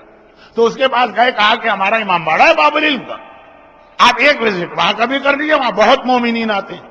تو صدام کا منسٹر تو آیا اس لیے تھا کہ صاحبان ایمان کو کسی طرح سے بے وقوف بنا کے صدام کی حمایتیں حاصل کر، کہ میں آؤں گا، اس کو لے کے آئے، اور باتیں کرتے کرتے گاڑی سے اتار کے باتیں کرتے کرتے ایک دم اس کو روضہ حضرت عباس کی شبیہ کے سامنے کھڑا کر دیا۔ جیسے اگر آپ نے کبھی انڈین کشمیر کا وزٹ کیا ہو یا افریقہ کے کچھ ملکوں کا، تو گائیڈ جو ہے نا وہ کہتا ہے آگے بڑھیے، لیفٹ سائڈ پہ دیکھیے گا نہیں، رائٹ دیکھیے گا، جب میں کہوں تب مڑ کے دیکھیے گا۔ اور پھر مڑ کے آدمی دیکھتا ہے اتنی خوبصورت جگہ نظر آتی ہے، اچانک بہت خوش ہوتا ہے، تو باتوں میں لگا کے لائے، اس کو دیکھنے نہ دیا روزہ، اس کے سامنے لے جا کے کھڑا کیا اور کہا اب ذرا نگاہیں اٹھا کے دیکھی. اس نے دیکھا عراق کا ریلیجیس افیئر کا منسٹر، جس کے پورٹ فولیو میں کربلا کے روزے شامل، اس کی نگاہ حضرت عباس کے روزے میں پڑی. اور ایک تو ویسے ہی عراق کے لوگ سرخ و سفید، اتنا غصہ کہ لگا یہ کہ اس کے کھال سے خون ٹپک کے گرے. اب اختیار ایکسٹیمپو اس نے ایک جملہ کہہ دیا. اس نے کہا کہ کربلا میں جہاں اصلی روزہ ہے ہم تو اس کا نام و نشان مٹانے کی فکر میں لگے، اور آپ یہاں پہ اس کی شبیہ بنا کے ہمیں لا کے دکھا رہے ہیں. یہ تھے وہ لوگ جو یزید کو اپنا آئیڈیل مانتے تھے کہ جو یزید نے کیا ہے ہم نہیں تھے اس زمانے میں، آج بیٹھ کر یزید کے مشن کو پورا کریں. اور جنہیں معصومین نے کہا جب حسین یاد آئیں تو ہمیشہ کہو کہ مولا کاش میں آپ کے ساتھ ہوتا تو میں بھی اس جہاد میں حصہ لیتا. وہ زبان سے یہ کہہ کے رک جاتے ہیں، یہ نہیں سوچتے کہ اب جہاد حسینی میں آج بھی آپ اپنا حصہ شامل کر سکتے ہیں. وہ تمام خواتین جو چادر زینب پر روتی ہیں، کبھی سوچا بھی ہے کہ چادر اسلام نے خالی زینب کے لیے واجب نہیں کی تھی، ہر عورت کے لیے واجب کی. وہ تمام مرد جو کربلا کی اس نماز کو سن کے بے اختیار آنسو بہاتے ہیں کہ جس نماز میں 2 صحابیوں نے کھڑے ہو کے سینوں پہ تیر برترو کے تاکہ لوگ نماز پڑھیں، وہ خود عاشورے کے بعد نماز کی اہمیت کو کیوں بھولنے لگتے ہیں. میں عذاب قبر کی جانب جا رہا ہوں آہستہ آہستہ، لیکن ایک دم سے نہیں لے جاؤں گا آپ کو، آہستہ آہستہ کر کے. تو ایام عزا کا اختتام پہلی بات آپ سے یہ کہتا ہے کہ آئینہ دیکھو تو ایک نیا مومن نظر آنا چاہیے، پرانا مومن ختم ہو گیا. یہ کردار میں، یہ عمل میں، یہ تقوی میں، یہ گفتار میں، یہ خوف خدا میں، یہ دین کے لیے قربانی دینے میں بالکل ایسا بنتا نظر آئے گا جیسے جون غلام حبشی اور مسلم ابن سجاد. تب تو اس کا مطلب یہ ہے کہ واقعاً 2 مہینے 8 دن کی عزاداری سے مومن نے قوت حاصل کی. اور ایک اور بات یاد رکھو، یہ بہت اہم بات، وہ یہ ہے کہ 9 ربیع الاول کا جشن ہم نے اس لیے تو منایا کہ مختار نے 5 اہم ترین سر چوتھے امام کی خدمت میں بھجوائے تھے. ابن زیاد کا کٹا سر، عمر سعد کا کٹا سر، شمر کا کٹا سر، حسین ابن نمیر جس نے جناب علی اکبر کے سینے میں برچھی ماری، اور 5ویں سر میں اختلاف ہے کہ خولی کا تھا کہ ہرمولا کا. یہ 5 کٹے ہوئے سر کو مختار نے بھجوائے. یہ کل ہی آپ نے جشن میں اغلباً پورا واقعہ سنا ہوگا کہ 9 ربیع الاول کا جشن ہم جو ظاہری طور پہ مناتے ہیں وہ اس لیے مناتے ہیں. اچھا، اس میں ایک جملہ بہت اہم بھی ہے، وہ چھوٹا سا جملہ ہے، تو کل اگر آپ نے واقعہ سنا بھی ہے تو میں اس چھوٹے سے جملے کے لیے اس کا خلاصہ دوہرا رہا ہوں، اور وہ یہ کہ ہر سال چوتھے امام کا طریقہ ہوتا تھا کہ حج پہ آتے تھے. حج کو امام عزاداری کا ایک بہت بڑا حصہ بھی بناتے ہیں اور تبلیغ دین کا بھی. مکے کی سرزمین کے صحن کعبہ میں بیٹھ کے اپنے بابا کا ماتم بھی کرتے ہیں، اور غلاف کعبہ پکڑ کے صحیفہ کاملہ کی وہ دعائیں بھی لوگوں کو سناتے ہیں، جن میں سے ہر دعا تقوی، خوف خدا اور عذاب قبر کے بیان سے بھری ہوئی. میں عذاب قبر پڑھنے کی پوزیشن میں ہوں، لیکن لفظ لانا ضروری تھا. صحیفہ کاملہ کی دعائیں آپ دیکھیے، میں نے ہر دعا کہا یہ تو مبارکہ تھا، لیکن اکثر دعاؤں میں تذکرہ. لیکن حج کے بعد واپس مدینے تشریف لے جاتے.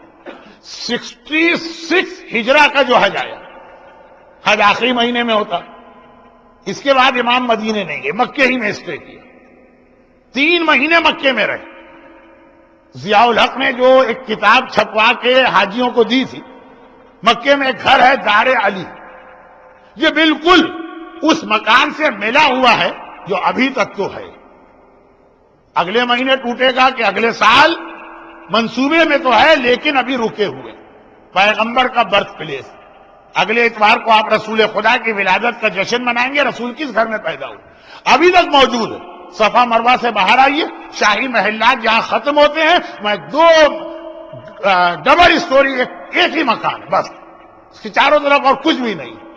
اس کو توڑنے کا ارادہ ہے، وہاں 5 اسٹار ہوٹل بنانا ہے، لیکن جب کبھی ایسی خبریں پھیلتی ہیں تو مسلمان ایک پریشر ڈالتے ہیں، ابھی تک وہ مکان اس سے دیوار ملا ہوا تھا دار علی، ہم نے دیکھا۔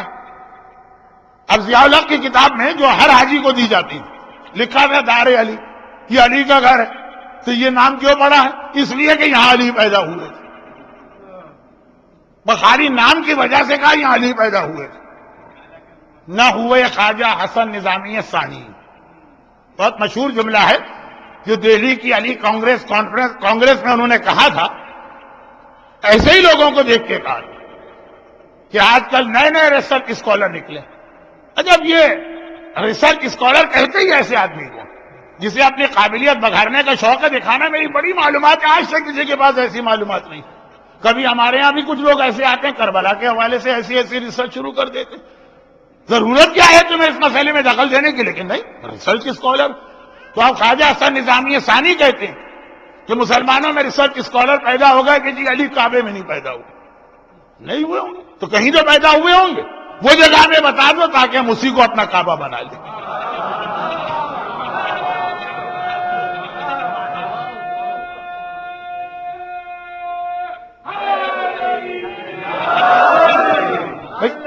سوال یہ پیدا ہوتا ہے کہ کیا علی کعبے میں پیدا ہوئے تو علی کو رتبہ ملا ہے کہ کعبے کو رتبہ ملا؟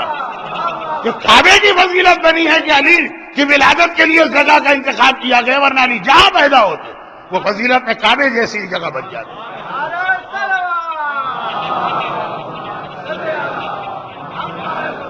ایک بات اور عرض کر دوں، یہ جملہ جو میں نے ابھی کہا، میں نے نہیں کہا، یہ تو اتنی دفعہ آپ نے سنا ہوگا، آپ کا جوش ایمانی ہے کہ اس پر بھی آپ نے نعرے لگا دیے جو زندگی میں سینکڑوں بار آپ نے سنا کہ علی کی ولادت سے، کعبے میں علی کی ولادت سے علی کو کوئی شرف نہیں ملا، شرف تو کعبے کو ملا۔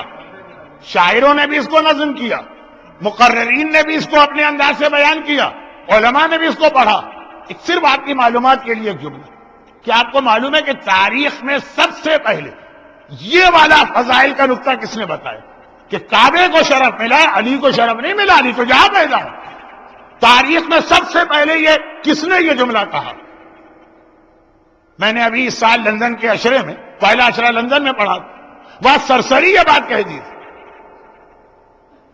67 سال مجلسیں سننے والوں نے گھبرا کے کہا مولانا ہم نے یہ سنا ہی نہیں آج تک، اس کو جو آپ پورا کیجئے۔ تو اس کے بعد کی مجلس میں مجھے پورا بیان کرنا پڑا۔ وہ کیا تھا؟ وہ یہ تھا کہ جب امام مظلوم مکے میں اپنے حج کو چھوڑ کر کربلا جا رہے تھے تو اس وقت امام نے کوئی خطبہ نہیں دیا۔ جب مدینے سے نکلے تھے تو باقاعدہ لکھ کے ایک تحریر رکھ کر آئے تھے میں کیوں جا رہا ہوں۔ مکے سے باہر نکل کے کربلا جانے تک ہر جگہ خطبہ دیا، لیکن جب اپنے حج کو عمرے میں بدل کے مکہ چھوڑا اس وقت آقا حسین نے کوئی خطبہ نہیں دیا۔ مگر بہت عجیب بات ہے، آقا عباس نے خطبہ دیا۔ جناب عباس کا ایک ہی خطبہ ہمیں تاریخ میں اتنا نمایاں نظر آتا، پہلا اور آخری خطبہ۔ عباس حکم ماننے والے کا نام ہے، عباس خطیب نہیں تھے، لیکن یہ ایک ایسا عظیم الشان خطبہ دیا اور بڑے عجیب انداز سے۔ تاریخ میں لکھا کہ حسین نے اپنے حج کو عمرے میں بدلا، عمرہ مکمل کیا، آپ جانا چاہ رہے ہیں، عباس خانہ کعبہ کی چھت پہ جا کے کھڑے، خانہ کعبہ کے اندر جانے کا جنہیں موقع ملا تو باقاعدہ خانہ کعبہ کے اندر سیڑھیاں ہیں، اسٹیئرز ہیں جو چھت تک جاتی، آقا عباس کعبے کی چھت پہ جا کے کھڑے۔ حج کا زمانہ ہے، اتنا جم غفیر، لوگوں نے دیکھا عباس چھت پہ آ کے کھڑے ہوئے، مجمع رک گیا۔ اور پھر جناب عباس نے خانہ خدا کی چھت پہ کھڑے ہو کے جو خطبہ دیا، بہت لمبا خطبہ نہیں ہے لیکن ایک ایک لفظ اور جملہ ایسا، اور یہ خطبہ بھی جدید ترین جو میڈیا کی ٹیکنالوجی اور ٹیکنیک ہے اس کے حساب سے دیا، آڈیو اور ویڈیو دونوں، آڈیو ویژول اسپیکٹ، سنو بھی اور دیکھو بھی۔ جو دیکھنے کا اثر ہوتا ہے یہ پیغمبر نے غدیر خم میں اختیار کیا، زبان سے من کن تو مولا بھی کہا، ہاتھوں میں علی کو لے کے علی کو دکھا بھی رہے ہیں۔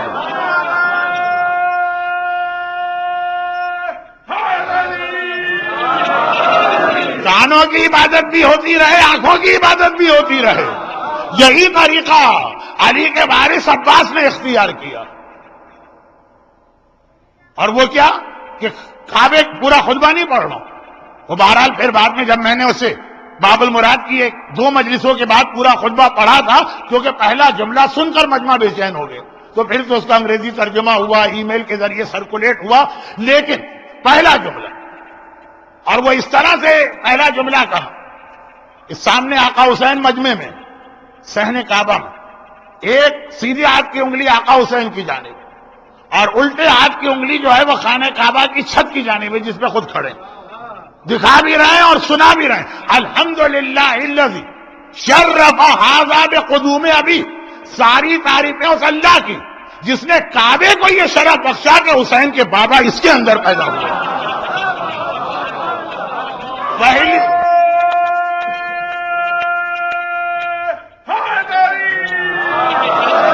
پہلی مرتبہ یہ جملہ علی کے وارث عباس نے 8 ذی الحجہ کو حسینی قافلے کی روانگی کے موقع پہ خانہ خدا کی چھت پہ کھڑے ہو کے پڑھا، اور کیونکہ حسین کا تعارف کرا رہے تو یہ بھی نہیں کہا میرے بابا، بے قدوم ابی، حسین کے بابا اس خانہ خدا کے اندر ظاہر ہوئے، اللہ نے اس کے ذریعے کعبے کو شرف بخشا، یہ عباس کا نقطہ۔ لیکن جب تاریخ مس کی جاتی تو ضیاء الحق کے زمانے کی حج کی کتاب میں تھا دار علی، علی پیدا ہوا، اور یہ نام جو تھا دار علی اس لیے اشتباہ میں ڈال دیا کہ اصل میں وہ ہے دار علی ابن الحسین، چوتھے امام کا گھر۔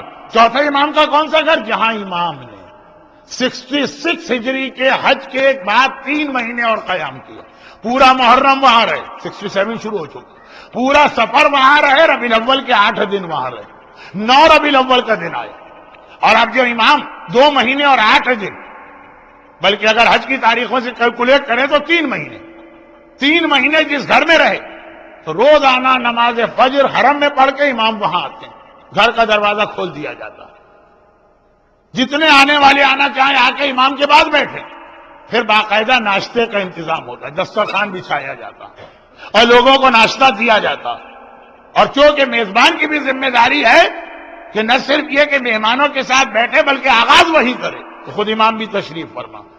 9 ربیع الاول 67 ہجرت کہ اچانک ایک آدمی بھرے ہوئے مہمانوں کے اس کمرے میں داخل ہوا، دسترخوان بچھا ہوا، ناشتہ شروع ہو چکا، اس کے ایک ہاتھ میں خط ہے، دوسرے ہاتھ میں تھیلی، آگے بڑھ کے چوتھے امام کے قریب گئے، فرزند رسول میں مختار کا قاصد، یہ خط بھی مختار نے بھجوایا، یہ تھیلی بھی مختار نے بھجوائی، خط کھول کے پڑھا گیا، لکھا تھا کہ اما بعد، اے میرے آقا اور مولا، جتنا میرے بس میں تھا میں نے آپ کے خاندان کے ظالموں سے انتقام لیا، اور یہ 5 کٹے ہوئے سر آپ کی خدمت میں بھجوا رہا ہوں، وہ تھیلی کھولی، ابن زیاد کا سر، عمر سعد کا سر، شمر کا سر، ابن نمیر کا سر، خولی یا ہرملہ کا سر۔ یہ دیکھتے ہی امام شکر کے سجدے میں گرے، مگر اس کثرت سے امام شکر کے سجدے کرتے تھے کہ لقب سجاد، مگر اس دفعہ شکر کے سجدے میں ایک عجیب جملہ کہا، شکرن للہ، شکر اس خدا کا جس نے میری دعا کو اس انداز سے پورا کیا۔ جب امام اٹھے سجدے سے، سارے مجمع نے کہا مولا یہ کون سی دعا کا حوالہ دیا؟ کہا جب میرے بابا کا کٹا سر ابن زیاد کے پاس پہنچا تھا، وہ ملعون ناشتے میں لگا تھا، اور ایک حقارت و ذلت کے انداز میں اس نے کہا رکھ دو ان سروں کو ایک طرف، پہلے مجھے ناشتہ کرنے دو۔ اس وقت میں نے خدا سے دعا مانگی تھی، پروردگار اس ظالم کا کٹا ہوا سر بھی میرے پاس اس وقت آئے کہ جب میں ناشتہ کر رہا ہوں، اور اس انداز سے خدا نے میری دعا قبول کی۔ امام اٹھے، کہا تم لوگ یہ سر بھی دیکھو، ناشتہ بھی کرو، یہ کہہ کے امام اٹھے، اہل حرم کے پاس گئے، کربلا سے لے کے آج تک سیدانیوں نے نئے کپڑے نہیں پہنے، نئے کپڑے کا حکم دیا، بالوں میں تیل نہیں ڈالا، تیل کا حکم دیا، کنگھی نہیں کی، کنگھی کا حکم دیا، چولہا روشن نہیں ہوا تھا، حکم دیا کہ آج اچھے اچھے اور لذیذ کھانے پکائے جائیں، جیسے عید ہے اس طرح سے اس کو مناؤ۔ 9 ربیع الاول باہر آئے، اب باہر آ کے امام وہ سر دیکھتے جا رہے ہیں، شکرن للہ شکرن للہ شکرن للہ کہتے جا رہے ہیں۔ اب وہاں پہ اصل یہ جملہ تھا، کل رات کو یہ واقعہ آپ نے سنا ہے، اس لیے میں 10 منٹ کی تکرار کی آپ سے معافی مانگ رہا ہوں۔ اب یہ جملہ امام کے پاس روزانہ امام کے پاس ناشتے کے اختتام پہ ایک سویٹ ڈش یا ایک ڈیزرٹ لا کے رکھی جاتی تھی امام کی طرف، اور وہ اتنی ٹیسٹی اور مزیدار ہوتی تھی، کس طرح وہ بنائی جاتی ہے اس کا نسخہ یا ریسیپی کسی کو نہیں پتا، عورتیں ہوتی تو پوچھ لیتی نا کہ بھائی وہ اس کی ریسیپی کیا، ذرا جلدی سے زبیدہ آپا بتا دیجیے، ہم کو لکھنا ہے یہ پتہ نہیں کون سی آپا ہے، مجھے تو لوگوں نے بتایا، ہوں گی کوئی آپا۔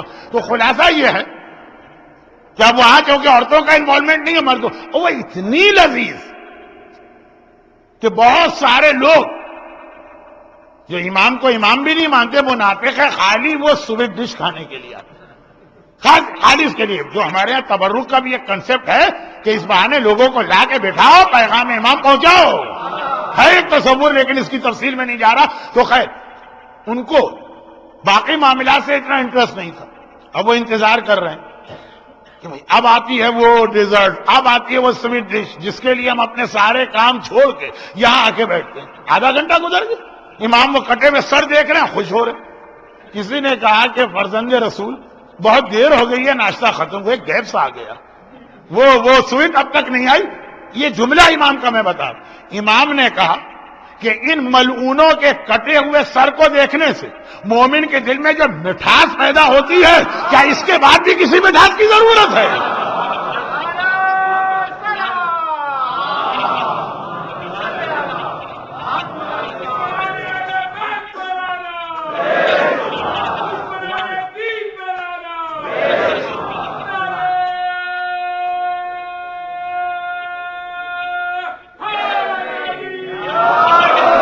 آقا اور مولا کی خوشی کا اندازہ کریں، فرماتے خالی ان ملعونوں کے ملاعین سے کٹا بسر یہ مومن دیکھے گا، اس کا دل اتنا خوش ہوگا، اتنا خوش ہوگا کہ اس کے بعد پھر کسی ڈیزرٹ کی، پھر کسی سویٹ ڈش کی اس کو ضرورت نہیں۔ اتنی خوشی ہونی چاہیے 9 ربیع الاول کو، جو امام نے اپنے اس جملے کے اندر سمو دی۔ یہاں پہ ایک بات میں اور بہت مختصر کہہ دوں، یہ بھی میری ایک پوری مجلس ہے، بلکہ پورا عشرہ ہے، لیکن خیر میں یہاں پہ اپنا ایڈورٹائز کرنے نہیں بیٹھا ہوں، صرف یہ بتا رہا ہوں کہ کتنے جلدی بات سمیٹنا پڑ رہی ہے۔ صرف ایک بات، چیزوں کا مزہ، چیزوں کا مزہ، ہم اور آپ جو ہے نا خالی مادی چیزوں کے مزہ چکھنے کے عادی ہیں۔ بھئی فلاں کھانا بہت مزیدار، فلاں ڈرنک بہت مزیدار، ان میں سے تو بعض ڈرنک کے تو نام لینا بھی ممبر پہ مناسب نہیں۔ مشتاق احمد یوسفی، ہر ایک جانتا ہے اردو کا کتنا بڑا طنز نگار یا مزاح نگار، کہتے ہیں یہ عجیب بات ہے، دنیا میں جتنی مزیدار چیزیں آدھی ڈاکٹروں نے حرام کر دی اور آدھی مولویوں نے حرام کر دی۔ اب یہ اپنا اپنا مزاج ہے، لیکن ہم اور آپ عادی ہیں فقط کھانے کے مزے کے، ڈرنک کے مزے کے، سیر و تفریح کے مزے کے۔ ایک روحانی مزہ بھی ہوتا، اگر وہ ہم کو آ جائے وہ مزہ، تو یاد رکھیے گا کہ پھر وہ کیفیت ہوگی۔ نماز پڑھنے کا بھی ایک مزہ ہوتا ہے، وہ مزہ ہی ہم کو نہیں آتا۔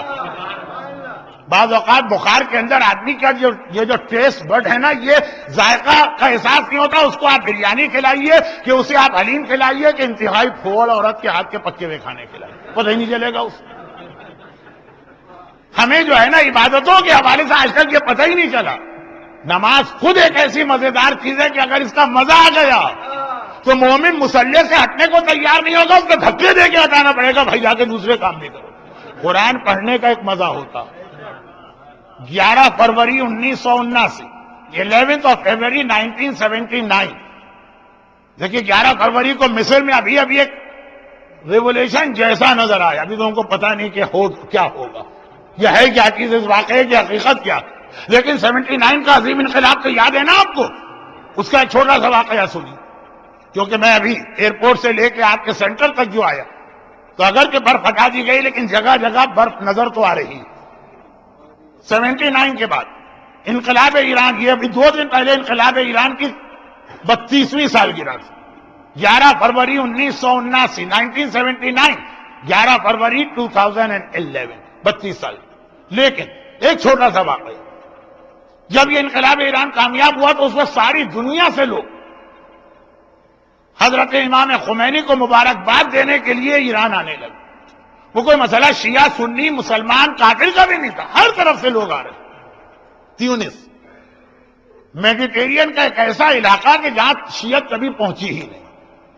وہ آغائے تجانی کے دین آئی واز گائیڈڈ میں پڑھ لیجیے، وہ تیونس کے عالم تھے، شیعہ بنے تو وہاں کیا ہنگامہ ہو گیا۔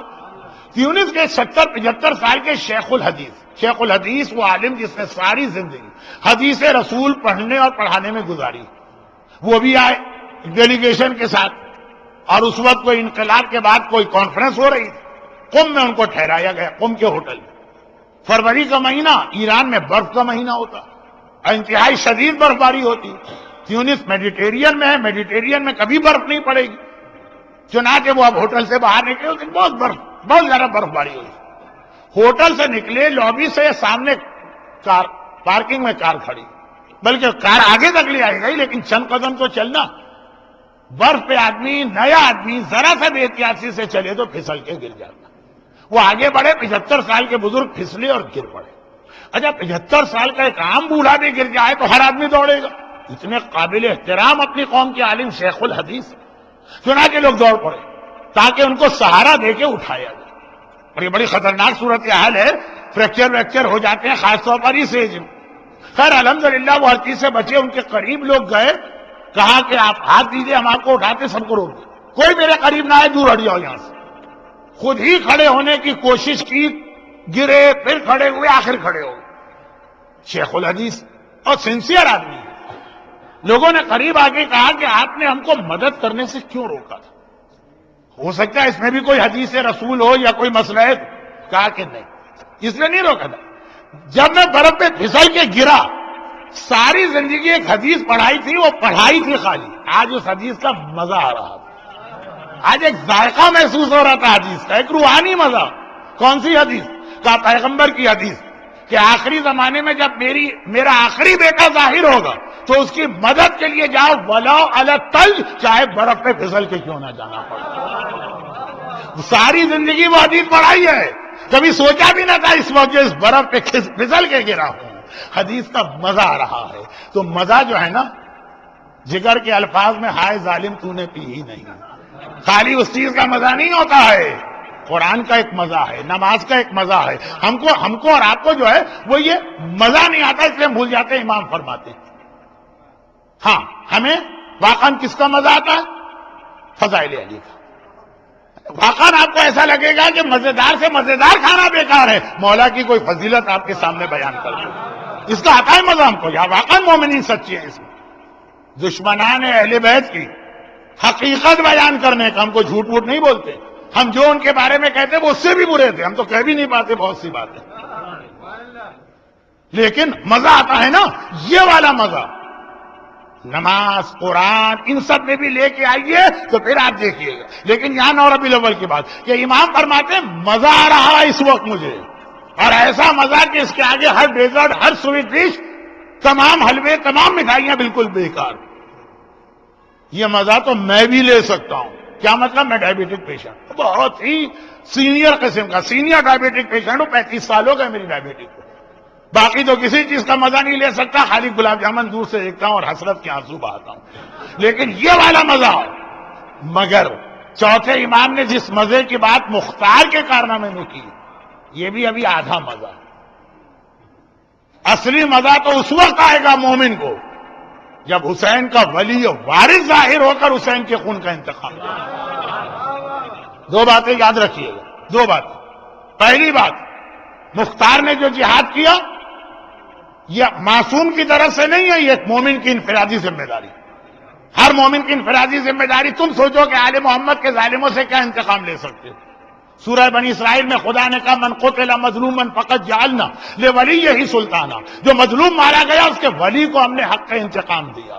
تو ولی تو ابھی آیا نہیں نا، جب ولی آئے گا تب اصلی انتقام تو تب لیا جائے گا۔ یہ تو فقط ایک مومن نے اپنی انفرادی ذمہ داری پوری کی ہے۔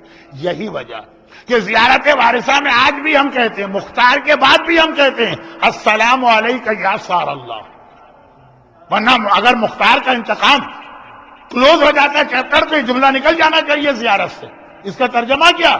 ہمارا سلام و آپ پر، آپ کے خون کا بدلہ بھی اللہ کو لینا ہے، وہ اصلی انتقام باقی ہے جو امام زمانہ لیں گے، کیونکہ وہ حسین کے ولی و وارث ہیں۔ دوسری بات، بہت احتیاط سے کہہ رہا ہوں، دوسری بات،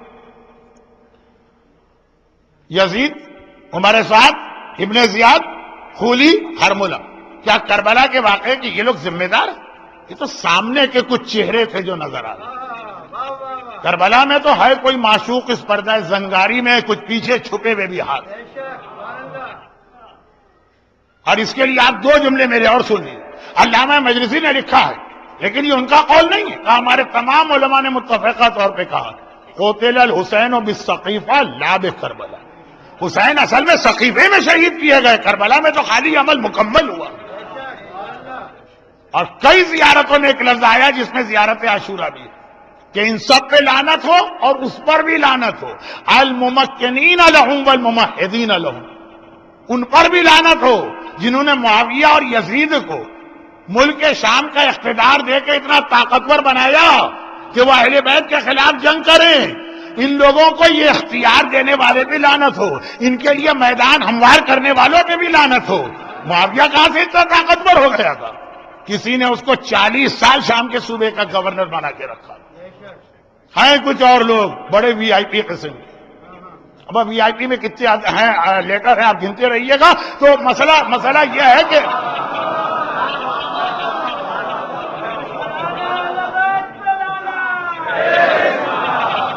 ان سے تو انتقام باقی ہے نا. وہ انتقام مختار لے ہی نہیں سکتے ہیں. مختار تو ان سے انتقام لیں گے جو اس وقت زندہ.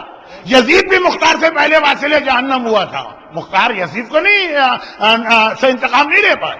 ہاں, ایک امام برحق پردہ غیبت میں, وہ جب ظاہر ہوگا تو مرنے والے بھی زندہ کیے جائیں گے, مظلوم بھی دنیا میں لائے جائیں گے, ظالم بھی دنیا میں لائے جائیں گے. اور وہ کس طرح سے انتقام لے گا اس سے اندازہ کرے. جب امام زمانہ ظاہر ہوں گے اس وقت دنیا کی حالت بہت خراب ہوگی, مسلمانوں کی حالت بہت خراب ہوگی. یعنی روضہ رسول کو سفیانی ایک آدمی ہے شام میں, روضہ رسول پہ حملہ کر کے اس کو ڈیمولش کر دے گا. خانہ خدا پہ اٹیک کے لیے اس کی فوج آگے بڑھے گی. کوفے کے شہر میں مومنوں کا اتنا قتل ہوگا کہ گھٹنوں گھٹنوں خون جمع ہوگا, محاورتاً نہیں حقیقتاً. اور اس وقت امام آئیں گے کعبے کو بچانے, مومنین کو تحفظ دینے, سفیانی کو ختم کرنے. مگر پہلے وہاں نہیں جائیں گے, پہلے مدینے آئیں گے. اور مدینے آنے کے بعد پہلا انتقام ان لوگوں سے لیں گے جنہوں نے معاویہ کو معاویہ بنایا, یزید کو یزید بنایا. اردو کا ایک محاورہ نہیں رہے گا, الفاظ آ جائیں گے, گڑے مردے اکھاڑیں گے. کچھ ہیں گڑے ہوئے مردے جنہیں امام اکھاڑ کے پہلے ان کو سزا دیں گے, اس کے بعد یزید کی باری آ جائے گی. پہلے وہ. لیکن آخری جملہ, 65 منٹ کا میرا بیان ہو گیا, آپ سے زیادہ میں گھڑی دیکھ رہا ہوں. مجھے گھڑی دکھائیے نہیں, میں دیکھ رہا ہوں 65 منٹ ہے بس. آخری جملے, بچوں کو صبح اسکول بھی جانا ہے, مجھے معلوم ہے آپ کو جاب پر بھی جانا ہے. آخری جملے, جب وہ امام آئے گا تب اصل میں مزہ آئے گا. جب آقا سجاد کہتے ہیں خالی یہ 5 کٹے سر دیکھنے سے مومن اتنا خوش ہوتا ہے, تو جب ان سے پہلے والوں کے کٹے ہوئے سر آئیں گے, اصل خوشی تو اس وقت ہوگی. لیکن یہ خوشی میں ہم اسی صورت میں شریک ہوں گے نا کہ اگر ہم امام کی فوج میں ہوئے. کیا مطلب اس جملے کا؟ کیا مطلب؟ جملے کا مطلب صرف ایک حدیث. فرمایا کہ کتنے ہی لوگ ایسے ہیں جو آج کل امام کا انتظار کر رہے ہیں, امام کے شیعہ امام کے آنے کے بعد امام کے خلاف ہو جائیں.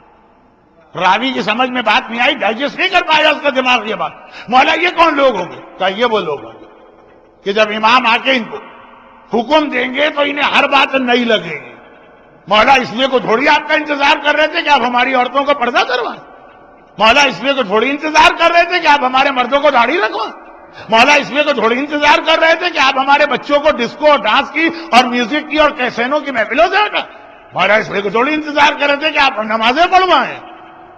ہم تو انتظار کر رہے تھے آپ کی حکومت قائم ہوگی, ہم کو مزے ہی مزے ملیں. ایک بات بتائیے, امام زمانہ کی امامت کو آج دوسرا دن ہے, کل 9 ربیع الاول پہلا دن تھا جو جشن عید الظہر. کیا ذہن میں خیال ہے امام آئیں گے تو کیا نظام قائم کریں؟ بس آخری جملہ, امام آئیں گے اور آنے کے بعد اعلان کریں گے اے مومنو مت گھبرانا, ابھی تک تو تھوڑی بہت نماز پڑھتے تھے, تو چھوڑ دو, میں آ گیا ہوں نا, میں تمہارا آقا مولا, میں اسی لیے آیا تمہیں فیسلٹی دوں. ابھی تک تو پھر بھی آرام سے بچتے تھے, کچھ ڈر پیدا ہو جاتا تھا, اب تو میں آ گیا, میری حکومت ہے. امام زمانہ نعوذ باللہ کوئی سیاسی پارٹی کی طرح سے کہ وہ برسر اقتدار آئے تو کہتی ہے کہ دیکھو 18 سال ہم نے بہت کوڑے کھائے ہیں, اچھی طرح سے دونوں ہاتھوں سے لوٹ مار کرو، پتہ نہیں موقع ملے کہ نہ ملے.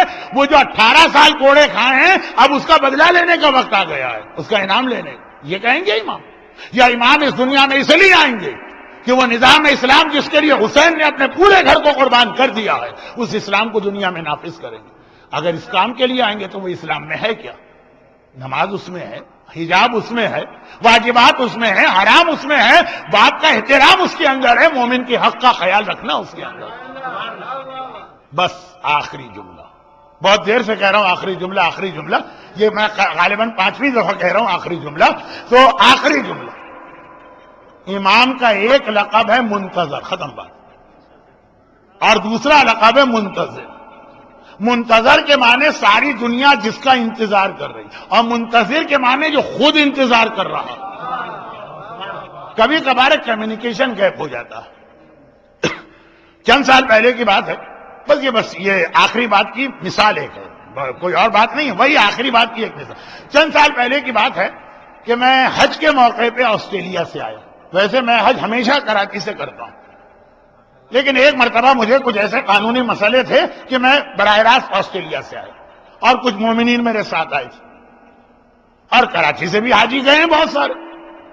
تو جو آسٹریلیا سے آئے تھے 22 سال کے بعد، وہ 22 سال پلٹ کے اپنے وطن گئے تھے پاکستان. 22 سال کے بعد ان کو ایک چانس ملا، ان کے ایک بھائی کراچی سے حج کرنے کسی اور قافلے میں آئے تھے. اب ٹیلی فون پہ رابطہ ہوا، بھائی تم یہاں 22 سال کے بعد ملیں گے. آخر یہ طے پایا کہ شب جمعہ کوئی میٹنگ پوائنٹ رکھو. اچھا آپ لوگ امریکہ والے، کینیڈا والے، لندن والے، آسٹریلیا والے بالکل آخری تاریخوں میں حج پہ آتے ہیں.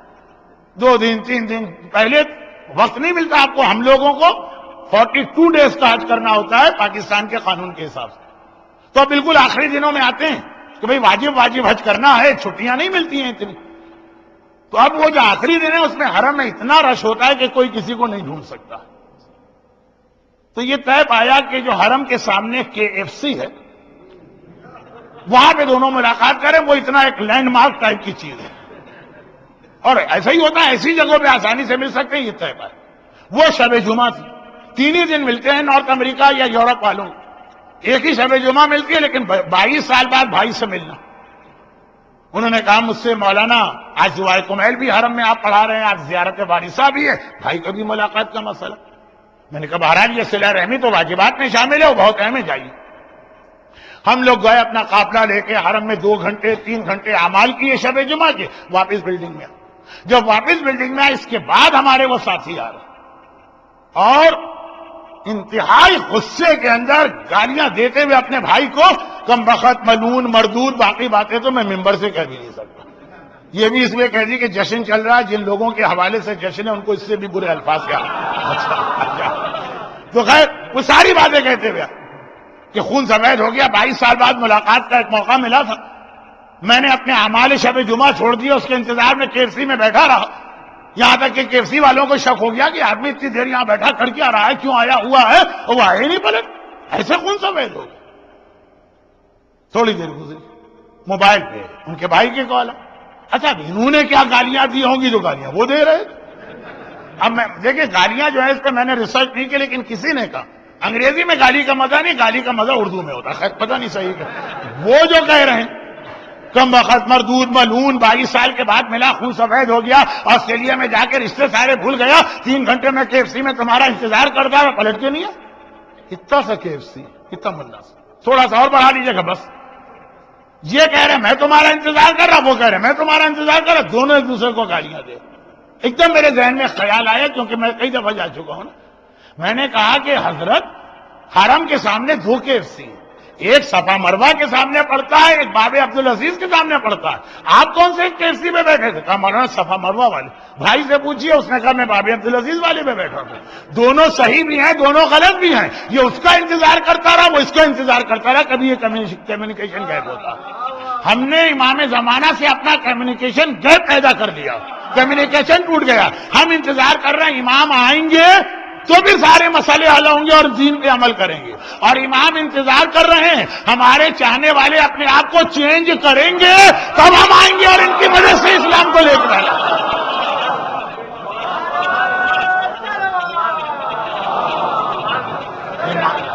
امام منتظر ہیں، منتظر ہے، انتظار کر رہے ہیں. ہمارے چاہنے والے اپنے آپ کو بدلیں گے اور پھر ہمیں بلائیں گے تو پھر ان کی مدد سے ہم اپنا جہاد کریں گے. تو ہم ان کا انتظار کر رہے ہیں، وہ ہمارا انتظار کر رہے ہیں. اب یہاں پہ برابری کا رشتہ تو ہے نہیں جیسے دو بھائیوں کا برابری کا تھا. امام کا انتظار برحق ہے، ہم دھوکہ کھائے بیٹھے ہیں کہ کچھ نہیں کرنا، ویسے ہی زندگی گزارتے رہو اور امام آ کے مسئلہ حل کریں گے. نہیں، یہی غلطی کوفے والوں نے کی تھی. دیکھیں پورا ایام ازا کا خلاصہ کہ امام کو بلایا تو مگر کوئی تیاری نہیں کی تو نتیجہ کیا نکلا؟ ابن زیاد جب آیا تھا نا کوفے والے سمجھے امام آ گئے. ابن زیاد چہرے پہ نقاب ڈال کے آیا تھا. عرب میں ڈیزرٹ میں ٹریولنگ میں چہرے پہ نقاب ڈالا جاتا. کوفے والے سمجھ رہے تھے کہ ہم نے اتنے خطرے کیے آقا حسین کو، یہ حسین آ گئے. جال حسین جال حسین جال سیدنا آواز لگ گئی. سب لوگ گھروں سے نکل آئے. اللہ اللہ امام کو بلا رہے ہو اور اتنا بھی نہیں پتا کہ امامت کو پہچانو گے کیسے؟ ابن زیاد کو امام سمجھ بیٹھے ہو. یہی غلطی کہیں ہم سے نہ ہو، کیونکہ ہمارے لیے تو روایت بھی ہے کہ امام زمانہ کے ساتھ دجال بھی آئے گا جو صاحبان ایمان کو بہکائے گا. تو جشن عید الزہرا، آخری بات نہیں کہہ رہا ہوں، تو 5 دفعہ کہہ چکا ہوں، آخری جملہ. جشن عید الزہرا ہمیں پیغام دیتا ہے کہ مختار نے جو انتقام لیا وہ بہت چھوٹا انتقام تھا، اصلی انتقام باقی ہے. یہ انتقام زہرا کا وارث و فرزند زمانے کا امام لے گا اور اس انتقام کے لیے وہ ہمارے اور آپ کے تبدیل ہونے کا انتظار کر رہا ہے. جب ہم اپنے آپ کو بدلیں گے تو امام آ جائیں گے. اور اب میں جملے کو بدل دوں، یعنی اگر ہم اپنے آپ کو بدلتے نہیں ہیں تو امام کے آنے میں دیر ہو رہی ہے. نہیں، بہت چھوٹا جملہ بن گیا. امام کے آنے میں دیر ہو رہی ہے، اس کا مطلب کیا؟ اکبر کے قاتل کو سزا ملنے میں دیر ہو رہی ہے، حسین کے قاتل کو سزا ملنے میں دیر ہو رہی ہے، عباس کے قاتل کو سزا ملنے میں دیر ہو رہی ہے. آگے بڑھتا ہوں. زہرا کے بدن پہ کوڑے مارنے والے کو سزا ملنے میں دیر ہو رہی ہے، محسن کو شہید کرنے والے کو سزا ملنے میں دیر ہو رہی ہے، فاطمہ زہرا کے گھر کا دروازہ جلانے والے کو سزا ملنے میں دیر ہو رہی ہے. صاحبان ایمان، مومن ہر گناہ کر سکتا ہے، شمر کی سزا کو نہیں ٹلوا سکتا ہے. مومن سے یہ گناہ ممکن نہیں. مومن ہر گناہ کر سکتا ہے، قاتل علی اکبر کی سزا میں تاخیر نہیں کروا سکتا ہے. مومن ہر گناہ کر سکتا ہے، زہرا کی پسلیاں توڑنے والے کی سزا میں تاخیر نہیں کر سکتا. تو جشن عید الزہرا کا پیغام یہ ہے، بدلے اپنے آپ کو، بدلے اپنے گھروں کو، بدلے اپنے بچوں کو تاکہ امام جلدی آئیں، صحیح معنوں میں انتقام لیا جائے. پھر ہم اور آپ مل کے امام زمانہ کے ساتھ جشن عید زہرا مزہ تو اسی جشن میں ہے نا جو امام کے ساتھ منایا جائے. ایک چیز میں نے یہاں سن لی کہ سنڈے اسکول بہت اچھا چلتا اور بچوں کو لوگ بھجوا بھی بڑے شوق سے رہیں اور انتظام کرنے والے واقعاً خلوص سے انتظام کریں، خالی خانہ پوری نہیں ہے.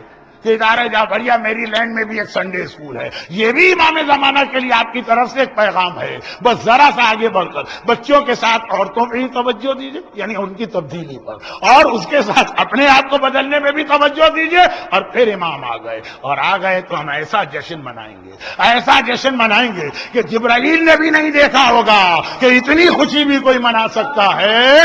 امام زمانہ کا آنا اور ظالموں سے انتقام لینا. لیکن ہم بہت کمزور اس دنیا میں ہے، امام ہی سے مدد مانگ رہے ہیں. اے میرے زمانے کے امام، اے حجت خدا، اے وارث مشکل کشا علی، صاحبان ایمان کو وہ حوصلہ اور طاقت عطا کیجئے جس سے وہ اس کفرستان کے 21ویں صدی کے ماحول میں اس مشن کو پورا کر سکے جو آپ کا مشن ہے. پروردگارہ تجھے واسطہ اس جشن عید زہرا کا، جس طرح تو نے فاطمہ زہرا کے دل کی ٹھنڈک کا انتظام کیا، آل محمد کا انتقام تھوڑا سا صحیح آج لیا گیا. ان صاحبان ایمان کو ان کے آنسوؤں کے طفیل دنیا اور آخرت کی ہر مصیبت و پریشانی سے محفوظ فرما، ان کی ساری حاجتیں پوری فرما. غم حسین کے سوا ہمیں کوئی غم عطا نہ فرما مگر غم حسین. مرتے دم تک قبر میں بھی، قیامت میں بھی، جنت میں بھی ہمیں عزادار حسین اور ماتمی بنا کے داخل فرما. پروردگارہ ہمارے تمام مرحومین کی بھی مغفرت فرما. اور جب امام زمانہ ظاہر ہو تو ہمیں امام کی فوج کا سپاہی بننے کی توفیق عطا فرما. اور خدا بندہ جب ظاہر ہو کا کیا مطلب؟ اپنی آخری حجت وارث معصومین کے ظہور میں تعجیل فرما. یہ خوشی آپ کو ازہد مبارک ہو. اور اس کے اعتبار سے اب آپ کو جو پیغام میں نے دینا تھا دے دیا ہے. لیکن ایک تحفہ ہم آل محمد کی خدمت میں عید کا کیا تحفہ پیش کریں؟ کیا چیز ہے جو ہم ان کو دیں گے؟ وہی تو ہمیں سب کچھ عطا کرنے والے ہیں. ہاں ایک تحفہ ایسا جو اللہ بھی ان کو دیتا ہے تو ہم اور آپ بھی اس کو دیں گے. بآواز بلند درود بھیج دیں محمد والے.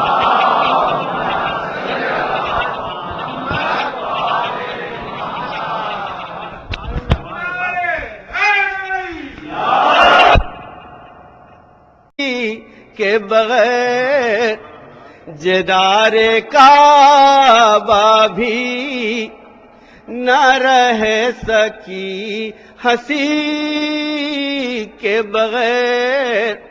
اور شعر پر خاص توجہ چاہوں گا. تھا حق پہ کون یہ حق جانے تم بتاؤ مگر یہ حق چلا ہے کہیں دو قدم علی کے بغیر. یہ حق چلا ہے کہیں دو قدم علی کے بغیر. وضو نماز کی مانند رہ سکے نہ جدا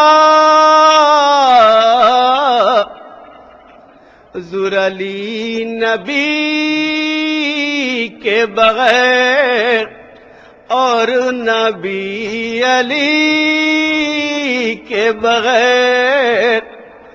علی نبی کے بغیر اور نبی علی کے بغیر. اور آخری شعر ہے. خدا رسول کتاب خدا تھی کافی مگر حضور نہ ہوتا دین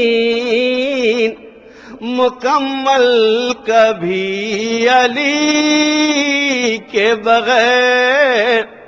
نہ ہوتا دین مکمل کبھی علی کے بغیر. اور مقطع بھی پڑھ دو کیونکہ اب جعفری صاحب چلے گئے. امریکہ میں شباہت یہ بات کہتے رہو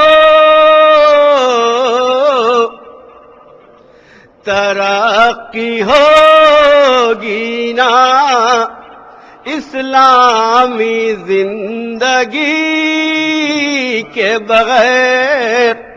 ترقی ہوگی نا اسلامی زندگی کے بغیر.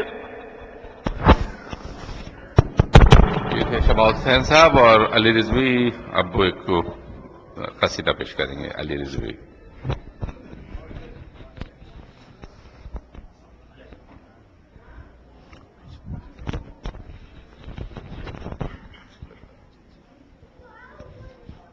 صلوات پڑھیں محمد وآل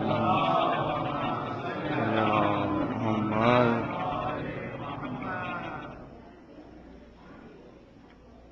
ہوش میں بھی نہیں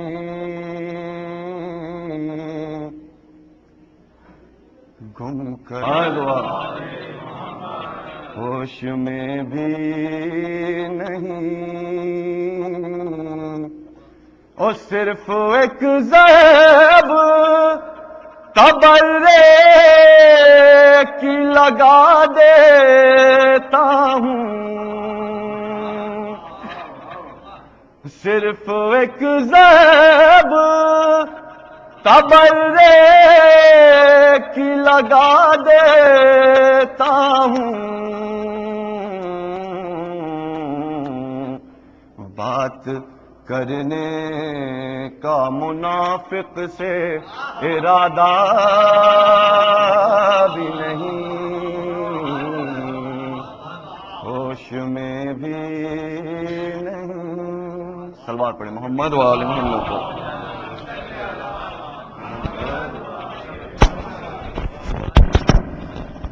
خواتین و حضرات، تو مولانا صادق حسن صاحب پہلی مرتبہ یہاں تشریف لائے ہیں. ہماری خوش قسمتی ہے کہ یہ یہاں موجود ہیں اور آپ سے خطاب کریں گے.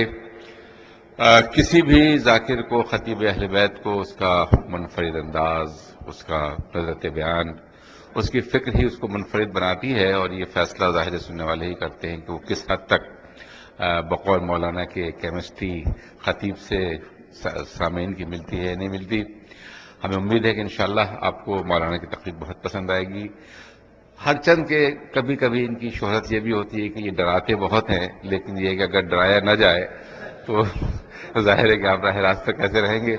اور مولانا خود بھی بتایا کہ کل جشن میں انہوں نے عذاب قبر کے بارے میں بھی پڑھا تھا. تو باہر ان سب چیزوں کے لیے تو آپ کو تیار رہنا ہی چاہیے. میں درخواست کروں گا قبلہ سے کہ تشریف لائیں اور مجھے سے خطاب فرمائیں.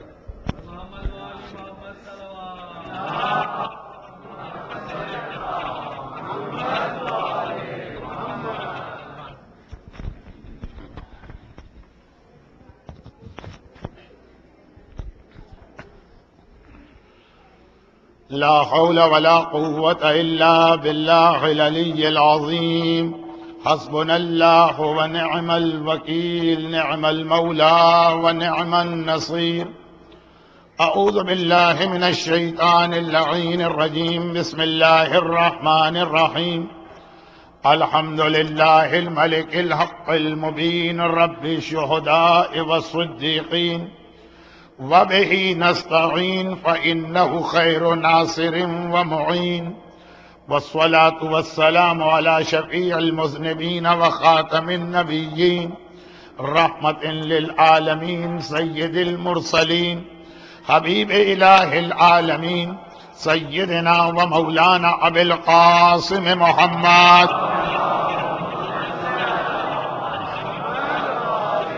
وآله الطيبين الطاهرين المعصومين المظلومين المنتجبين الميامين المكرمين، سيما على بقية الله في الأرضين وحجته على العالمين، الإمام المنتظر والحجة الثاني عشر، اللهم عجل له الفرج، ولعنة الله على أعدائهم وظالميهم وقاتليهم أجمعين. ہردے جادا بھی نہیں، ہوش میں بھی نہیں، گم کردہ جادا بھی نہیں. حق تو یہ ہے کہ یہ مجرم بالارادہ بھی نہیں. وہ وجہ اللہ کو اللہ سمجھ بیٹھا ہے، وجہ اللہ کو اللہ سمجھ بیٹھا ہے.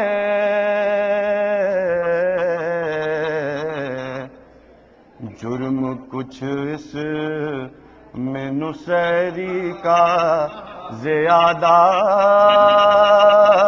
بھی نہیں.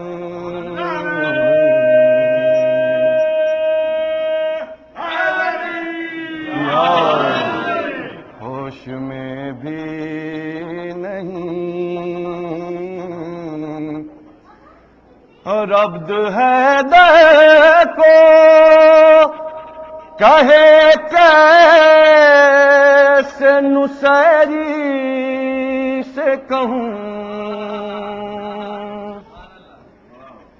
عبد ہے دیکھو کہے کیسے نصیری سے کہوں. مان لے میرا کہا اتنا وہ سادہ نہیں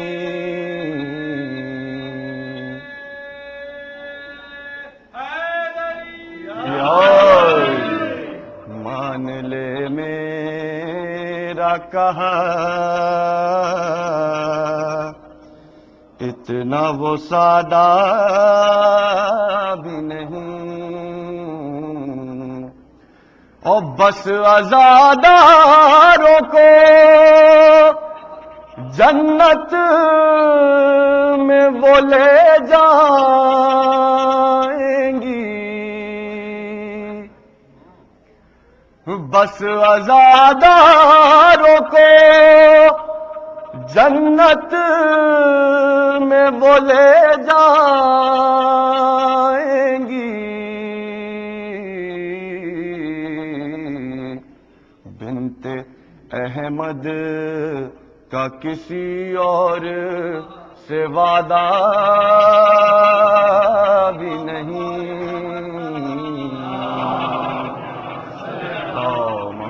کرم خاموشی اختیار کریں. اب وہ جشن شروع ہو رہا ہے. خواتین براہ کرم توجہ دیں, خاموشی اختیار کریں. شماعت حسین صاحب سلام پیش کریں گے جناب.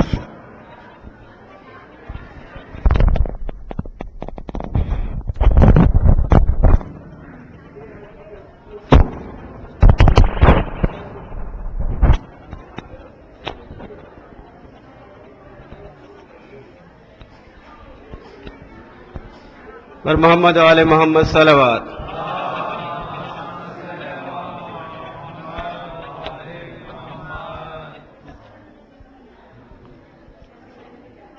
مولا علی کے سلسلے میں منقبت کے چند اشعار.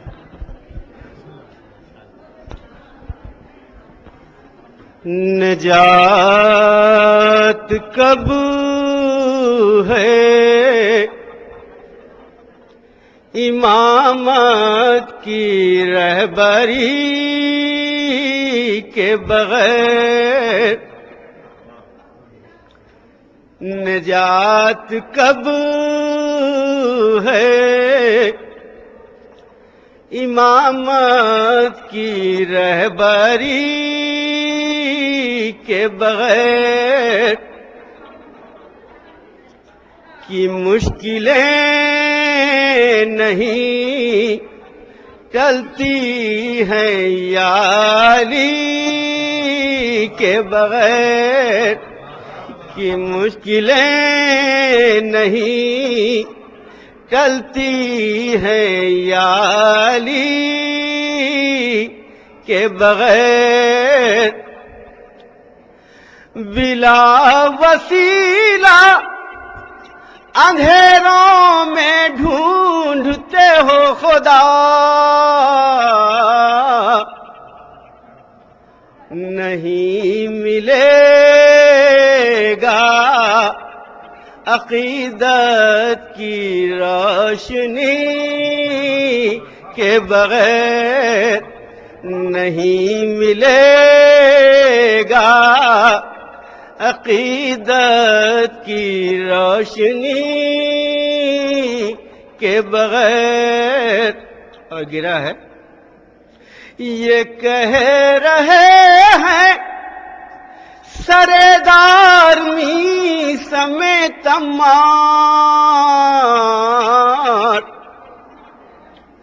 سکون دل کو میسر نہیں علی کے بغیر, سکون دل کو میسر نہیں علی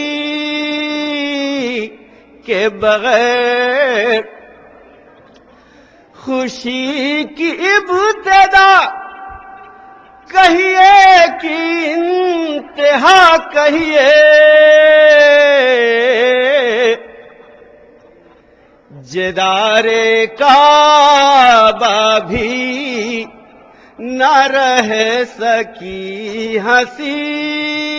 اما بعد فقد قال الله عز وجل في كتابه المبين وفرقانه المتين وقرآنه المجيد وقوله الحق. بسم الله الرحمن الرحيم. وَنُرِيدُ أَن نَّمُنَّ عَلَى الَّذِينَ اسْتُضْعِفُوا فِي الْأَرْضِ وَنَجْعَلَهُمُ الْأَئِمَّةَ وَنَجْعَلَهُمُ الْوَارِثِينَ وَقَالَ سُبْحَانَهُ وَتَعَالَى سَيَعْلَمُ الَّذِينَ ظَلَمُوا أَيَّ مُنقَلَبٍ يَنقَلِبُونَ.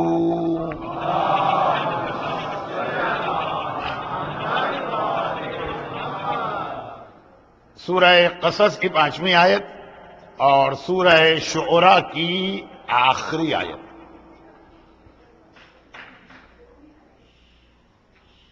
جس وقت زندگی میں پہلی اور شاید آخری مرتبہ میری لینڈ میں قدم رکھا تو اسی وقت میں نے جو صاحب مجھے ایئرپورٹ پہ لینے آئے تھے ان سے یہ عرض کر دیا کہ میرا موضوع تو ہوگا عذاب قبر. اور یہ اگر میری شہرت ہے تو غلط شہرت نہیں. نہ صرف یہ کہ میں اس حوالے سے بہت زیادہ بیان کرتا رہتا ہوں بلکہ جب بھی کسی جگہ جاتا ہوں تو پوچھ لیتا ہوں کہ 2 مہینے اور 8 دن کے درمیان دنیا بھر کے علماء، خطبہ، ذاکرین تشریف لاتے رہتے ہیں تو کن کن عنوانات پہ گفتگو ہوئی. اگر پتہ چلے کہ عذاب قبر جتنا ڈوز ہے اتنا یا اس سے زیادہ مل چکا تو میرا موضوع بدل جاتا.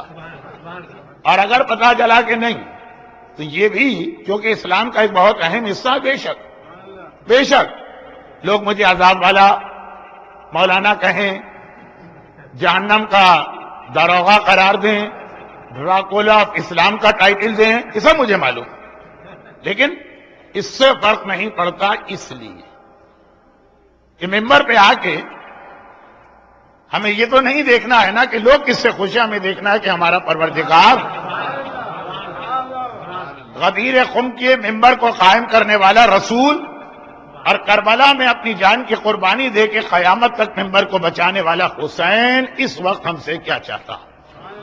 اچھا چونکہ جشن کل ہو چکا ہے، آج جشن کا دوسرا حصہ ہے، دوسرا جشن لیکن موضوع کا دوسرا حصہ، اس لیے پہلے تو ایک مختصر سی گزارش یہ کر دوں کہ 2 مہینے اور 8 دن کی عزاداری کے بعد کربلا کا پیغام یہ ہے کہ 2 مہینے اور 8 دن کی عزاداری کے بعد ایک نیا مومن پیدا ہونا چاہیے. جب محرم کا چاند نظر آیا اس وقت جو مومن ہے 9 ربیع الاول کی شب لگی تو یہ وہ مومن نہیں ہونا چاہیے، فرق ہونا چاہیے، تبدیلی ہونی چاہیے. اور وہ تبدیلی کچھ اس انداز کی بھی ہوتی جیسے اخبارات میں تصویریں آتی ہیں بال اگانے والی دوائیں، تیل، کریم اور بہت ساری کاسمیٹک انڈسٹری جو ہے آج دنیا کی شاید دوسری یا تیسری بڑی انڈسٹری. مردوں کو خاص طور پہ بڑی فکر ہوتی ہے کہ وہ فارغ البال کیوں ہوتے جا رہے ہیں. تو اب اس کے حوالے سے اخبارات میں اکثر آپ نے دیکھا ہوگا 2 تصویریں آتی ہیں.